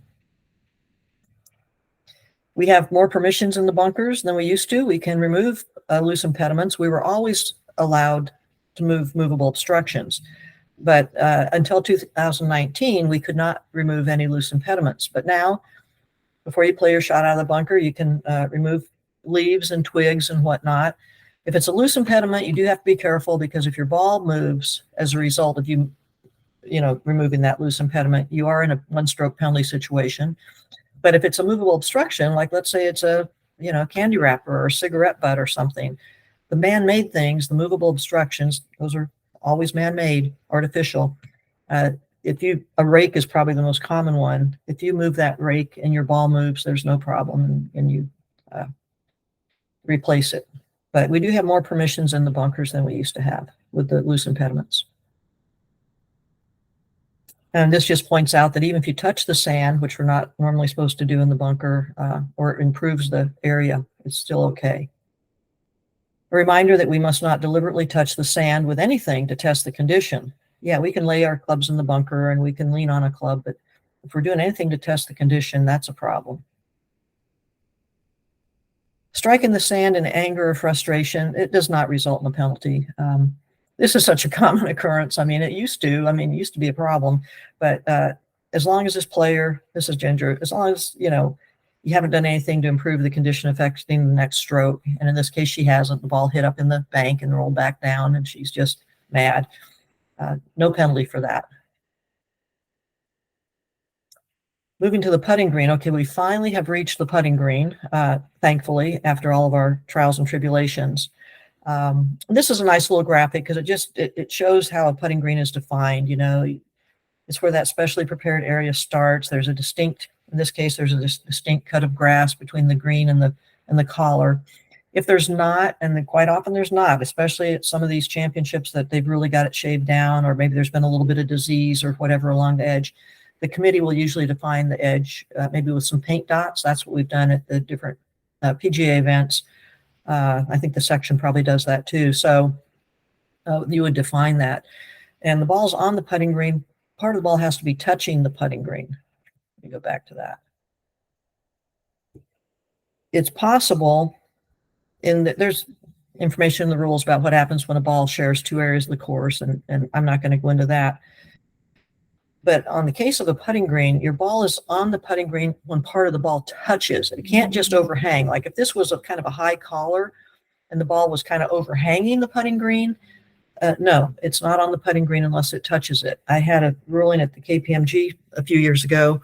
I was walking with one of the last groups and hadn't had a ruling all day. And we come to the 15th or 16th hole, and the player calls me over, and I'm hiding behind the TV tower.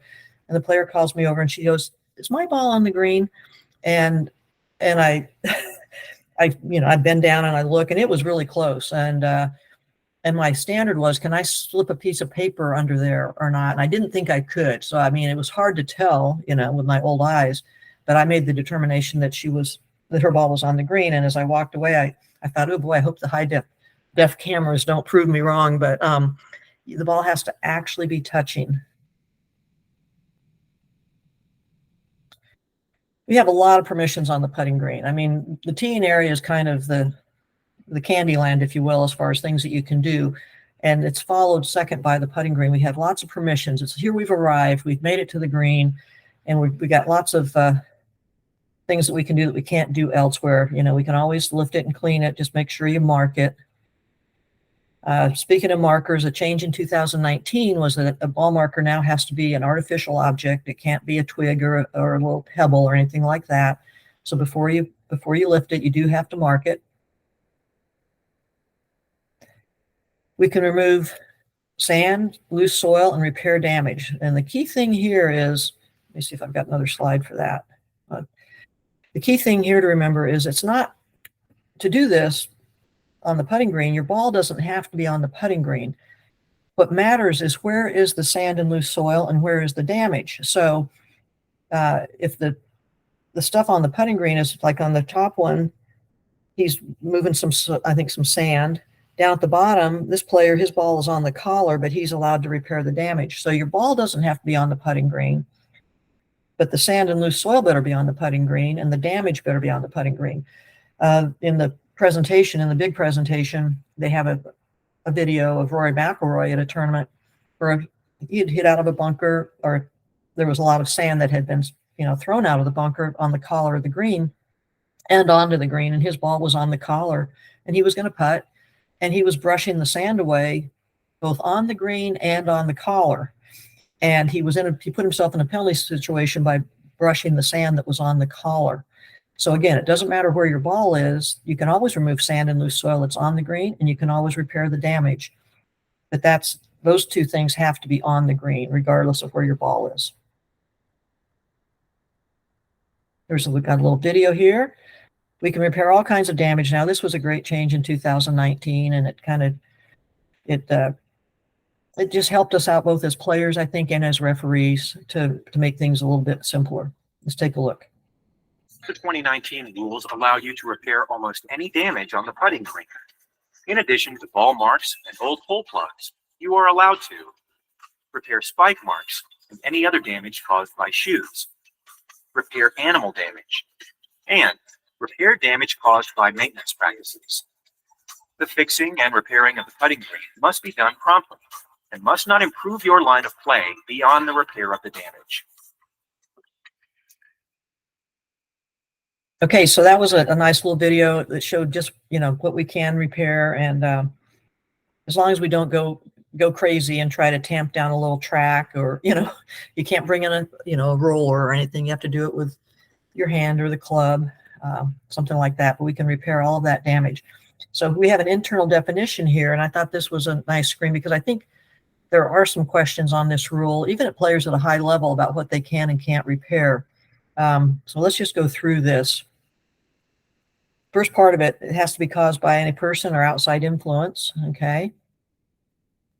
And nice graphics here can be ball marks, the shoe scrapes, the spike marks are probably the biggest one, but it could be an indentation that, somebody hit their club down, made a groove in the ground. Old hole plugs and seams of cut turf, we've always been able to repair those, and that hasn't changed. And here's an interesting situation.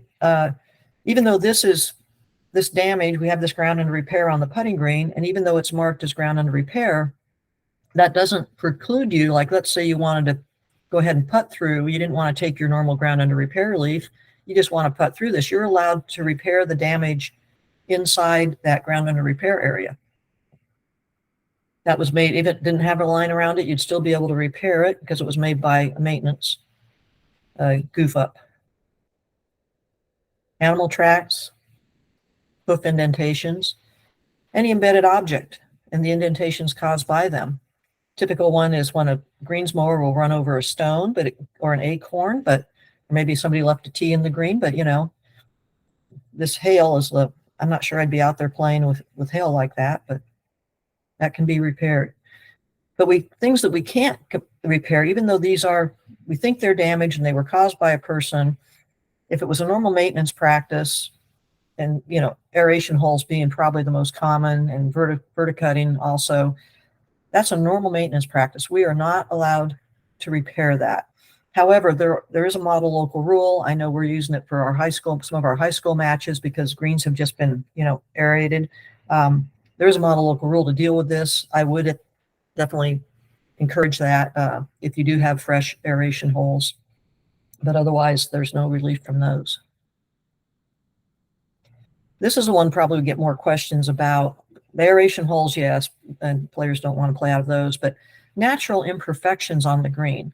It might be a weed, it might be a bare spot from fungus, whatever, maybe uneven growth because the guy mowing in the dark missed a spot. Yeah, you do not get to repair any of that. There's that does not fall under the category of things we can repair. Natural wear of the hole. This can happen. Don't get to repair that. Natural wear. Something else that causes it, like if somebody takes the flag stick out wrong or aggressively and puts a ding in the edge, yes, you can repair that. Obviously, ball mark, you could, but just for this natural kind of wear, no, you're not allowed to repair that. Again, just a reminder that whether it's a ball or a ball marker, there's no penalty if we accidentally cause it to move. Under the 2019 rules, if you accidentally move your ball or ball marker on the putting green, there is no penalty. For example, if you accidentally move your ball in making a practice swing or in preparing for your stroke, drop your ball marker on your ball and move it. Move your ball with your foot.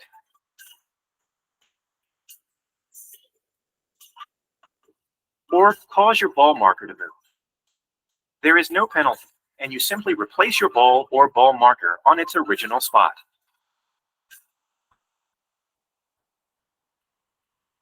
I like that little video because it shows all the different things that back in the day used to be penalty situations because you were clumsy, and that's no longer the case. All of that stuff is not a problem. All right. Now, what about natural forces? We know if I cause it to move, or people I'm playing with, or my caddy, that's one thing. But when we talk about a ball at rest that gets moved, the natural forces normally, in most situations, you just play on, okay? If wind causes a ball to move, or gravity, or whatever. Now we have our new rule that we looked at in the as far as if you've dropped a ball and taken relief from something. We saw that video earlier. That changed for 2023 in other areas of the course. In 2019, this changed for putting greens, and this was a very good change also. So if our ball is moved and we know that we haven't done it and something else hasn't done it, and the only conclusion, first of all, we have to be sure that it moved, have that knowledge of virtual certainty. But then once we've decided that, yep, we saw it move, what caused it to move? And if it comes down to like the only thing that could have caused that was wind or gravity, the famous natural forces, if you will, what we do next is going to depend on if we've marked our ball yet or not, okay? So we have two scenarios. The ball's been lifted and replaced, or the ball has not yet been lifted and replaced. So let's look at that. Oh, wait, I was going to talk off that slide, my bad. So if you've lifted it and replaced it, the ball now owns that spot, okay? And kind of similar to the new rule, where if we've dropped it or placed it and taken relief under the rule, other than on the putting green, the ball owns that area of the course. Well, on the putting green, the ball owns the spot. So once I've marked my ball, lifted it, put it back down, I walk away to read my putt. Now the ball moves because of gravity, wind. Usually wind is involved, not always, but usually. The ball owns the spot. I'm going to replace the ball back on that spot. Now, if I hit my ball onto the green and I haven't marked and lifted it yet and replaced it, if it's just sitting on the green and I'm waiting for another player to play and gravity or wind moves it, that ball is still in play, and I'm going to play it from where it comes to rest, okay? Real important rule to know for the putting green. More things about the putting green. We cannot deliberately test the greens, okay? You can't. You see that little graphic at the bottom? I think I played through that too quickly. Guy at the bottom left here is going to have it, didn't play at that time. There it goes. He's used his putter to kind of scuff the green, to check for the grain. The guy up above on the right he's gonna roll a ball, to test the green. This is not allowed. I had one of my high school players, a new kid who hasn't been playing very long, asked me this last week. He said, "Oh, I can rub the green with my hand, can I, to see what it feels like before I putt?" And I said, "No, you absolutely cannot." So again, you cannot test the green by rubbing the surface or rolling a ball. I think most of us know that. However, when you're between the play of two holes, you can do this. Okay, you've already finished out this hole and you're going on. The rules as they're written do allow us to, roll a ball or test the surface of the green. But I put this little note in at the bottom. If model local rule I-2 is in effect, which it is at the section level, we have it on our section hard card. I think I know the LPGA Tour does. You are not allowed to do this. So if the model local rule is in effect, even though you finish the play of this hole and you're between two holes, you cannot roll balls or test the green, okay? Or even practice putting if that local rule is in effect. A couple quick things about the flag stick. Try to keep within my time frame here. Not going to go into too much detail. The flag stick rules and some of the rules, you could do a whole presentation, just on that. But here's our choices.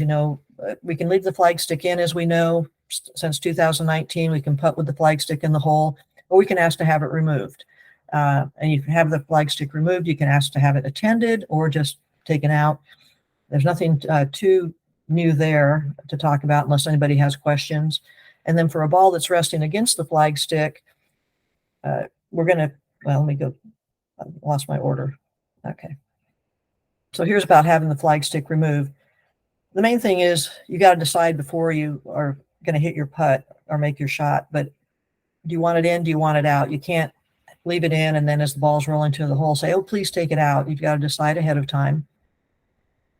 And here's the different ways. Got the guy attending the flag stick, holding the flag up over the hole, even holding the flag just behind the hole. That's fine. Okay. Accidental deflection. Person's tending the flag, not paying much attention, and the player's ball hits that person or the flag stick. There's not going to be any penalty. There's no penalty, and the ball gets played as it lies. Okay. It's different for, deliberate deflections, and we're not going to get into that today because I think mostly what we would see would be accidental in the course of play. So again, maybe the thing got stuck in the cup. We're going to see that here in a second with a video. But if it's an accidental deflection, the general principle all throughout the course is that it was an accident. There's no penalty to anybody, and you just play on. There are situations on the green where you might have a replay, but this is not one of them. This is the most common one, hitting the flag stick or the person who's attending it. And you would just play on, no penalty.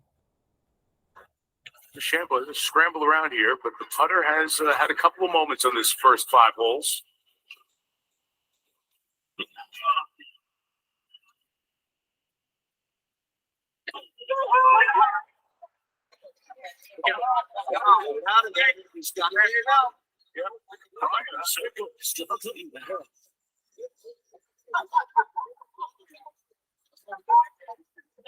Yeah, that's why caddies tend to test the flags. They'll take it out before they put it back in and then hold it. Well, interesting with the wind bending it back. Here's our own Tom Karpus coming in to help. Brad Gregory, you heard the panic from Justin Leonard and David Faraday when he couldn't get the flag stick out. Explain to those at home who are not sure what would have happened. Thanks, Mike. Yes, in the past, prior to 2019, if a ball would have hit the flag stick in that case, the player would have been penalized. In this case, going forward, since this would have been an accidental deflection, he's trying to get the flag stick out. It would be an accidental deflection, and there would be no penalty, and the player would simply play the ball as it lies, even if it went into the hole. There you go. Another change in the rules that makes a lot of sense. See, so Thank you. You didn't need that panic. No, That's right. So that kind of illustrates the point. And I thought I like this video. Number one, it's the Ryder Cup, and our very own Tom Karpus was the referee for this match. So, but a good illustration. And that poor caddy, the panic in the caddy trying to get the flag out, I found that very entertaining. But had the ball come and hit the flag, there would have been no penalty, as Brad explained. Okay, if the ball is resting against the flag stick, you know, it used to be you had to have the ball end up in the hole, completely below the level of the hole. But since 2019, if any part of the ball is in the hole below the surface of the putting green, you treat the ball as being holed, even though 2/3 of it might be up above the surface. You don't have to do anything with the flag to make the ball fall in, as long as any part of the ball is below the surface of the green, it's considered hold. It's theoretically, I guess, possible that you could have a flag stick that was leaning so severely a ball could be against it and none of the ball would be below the level of the hole, but I've never seen that in practice or been able to replicate that. And there is, in that case, the ball is not hold, but this is the common occurrence right here. A little bit of the ball's in the hole, it's resting against the flag stick, that ball is hold. What about a ball overhanging a hole? I think everybody's pretty familiar with this, but we'll go over it almost at the end of the presentation here. Okay, what do we do here? What's the waiting time and what happens? The waiting time, this is internal definition. Players allowed a reasonable time to reach the hole. Little body English, yeah, okay. Ah, geez, I can't believe that didn't go in. Reasonable time, player strolls up. Get to wait 10 seconds on top of that to see whether it's going to fall in.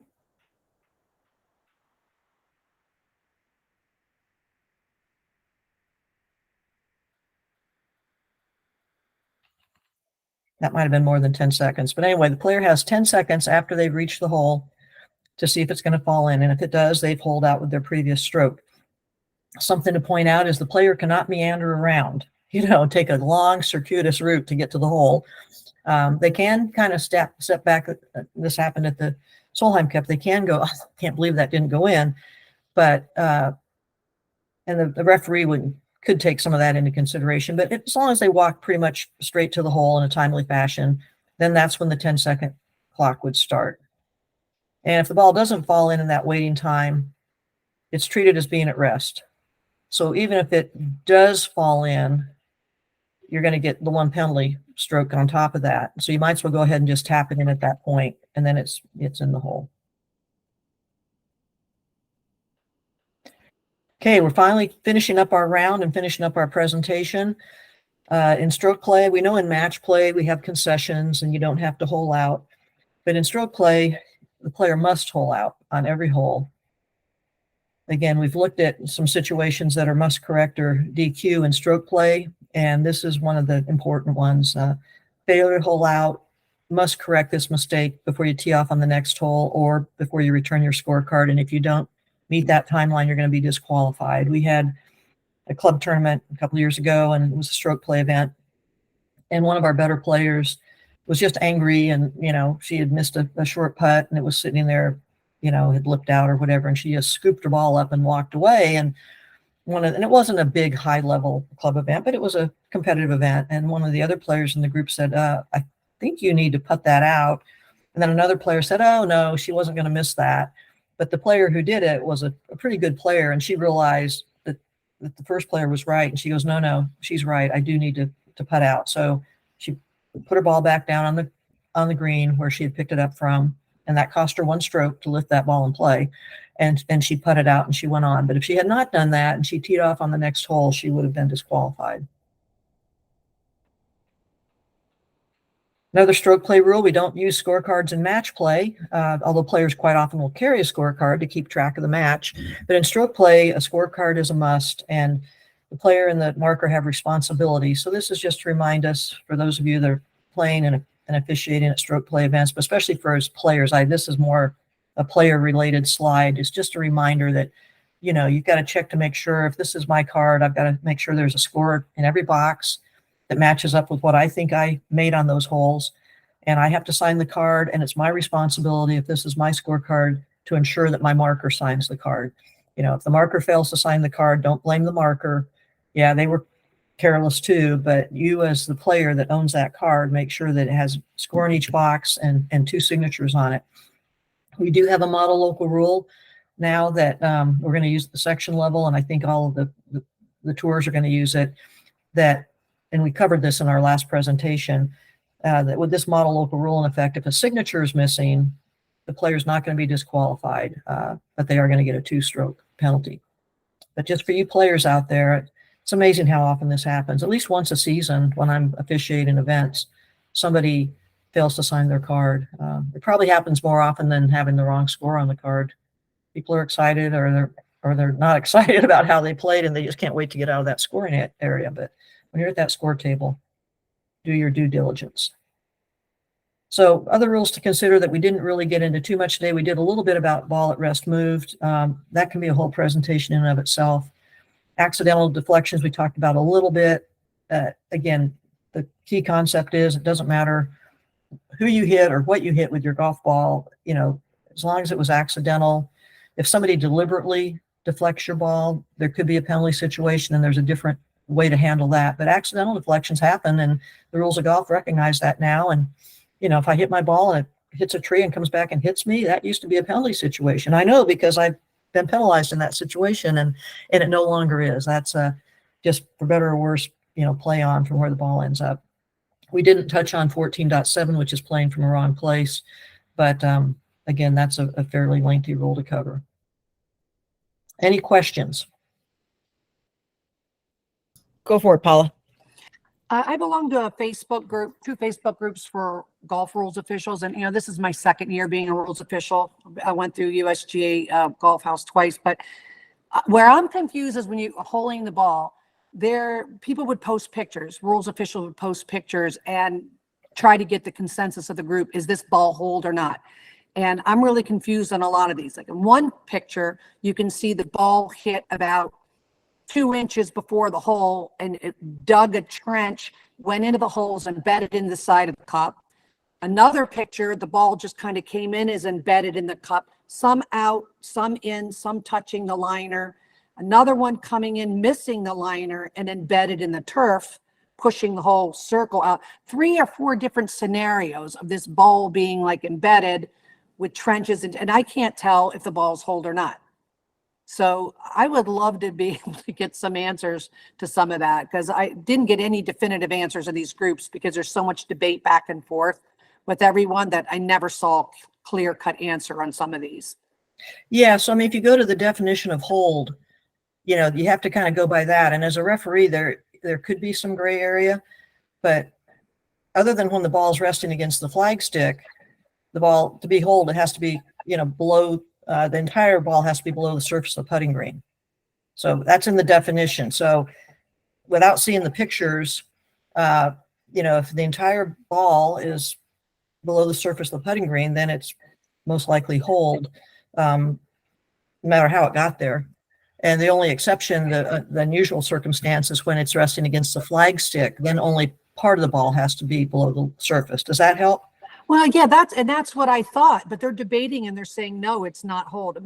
Maybe if I could gather up some of these photos and send them to you, if you could help me understand it a little bit better, because some of them were pretty wild.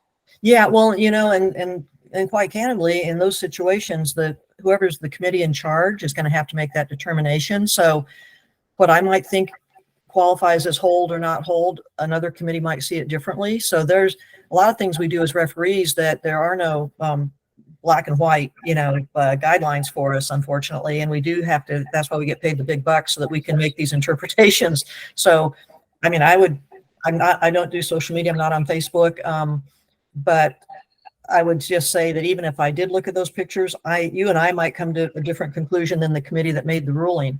But if you always try to go back to the definition, is the ball completely below the level of the surface, that helps. But it'll be the committee in charge of that competition that's going to decide that. You and I don't need to really know, to be honest. Right. Thank you. So, need to know a definitive answer is what I'm trying to say. I mean, we're going to make that call when it happens. Okay. With the committee that we're working with. Thank you. Good question. Anything else, Matt? Sam, go ahead. Alex, just wanted to clear up. I know there's a change this year, and you may have spoke on it. I had to step out for a second earlier, but regarding damage clubs during play. I know in the past we could have a model local rule that you could replace if damaged, except if the driver face was cracked. With the new rule, does that include a cracked driver face? Can you just touch on that briefly? Yeah, that's a good question. I did not go over Rule 4 at all today. I went over that change, I think, in the presentation last month, but essentially they've incorporated some of the clarification. So now if the club is damaged, you can take it out of play. And even if it's just cracked, unless that model local rule is in place, you can replace that club. So you can replace a club now for damage that happens during play unless it's abuse, which was the same as before. You couldn't replace a club that you damaged for abuse, but before you really couldn't replace clubs unless you had the model local rule. So now you can replace a damaged club as long as it's not been done through abuse. You can continue to play with a damaged club, same as before. And then the restriction on if it's just cracked, that is by model local rule. And without that model local rule in place restricting the damage to being significant, a cracked club could be replaced now. But I think I haven't seen the new 2023 hard card for the section yet. I think we're still working on that and refining it down with these new changes, but I'm sure that will be on there, that it needs to be more than just cracked. Anything else? Good questions. Thank you all for attending. I know the rules can be pretty dry, and it's this presentation skipped around a little bit. I just thought maybe if I could, with my 2 hours, try to put something in a framework of kind of as we're playing the whole, these things happen. It does miss a lot of important points in the rules, but I used a little bit of my own personal opinion on things that I think we use the most or that we need to be reminded of, because maybe they don't happen that often, but when they do, it's a difference. So thank you all for attending. Thanks, Alice. And thanks everybody for hopping on this morning. Like I said at the top of the hour, or actually at the beginning, I guess, this recording will be on YouTube later in the week. So if you need to refer back to it, you certainly can. Thank you, everybody. Thanks, Matt. Thanks, Alice. Have a great season, everyone. Thank you, Matt. Thank you, Alice.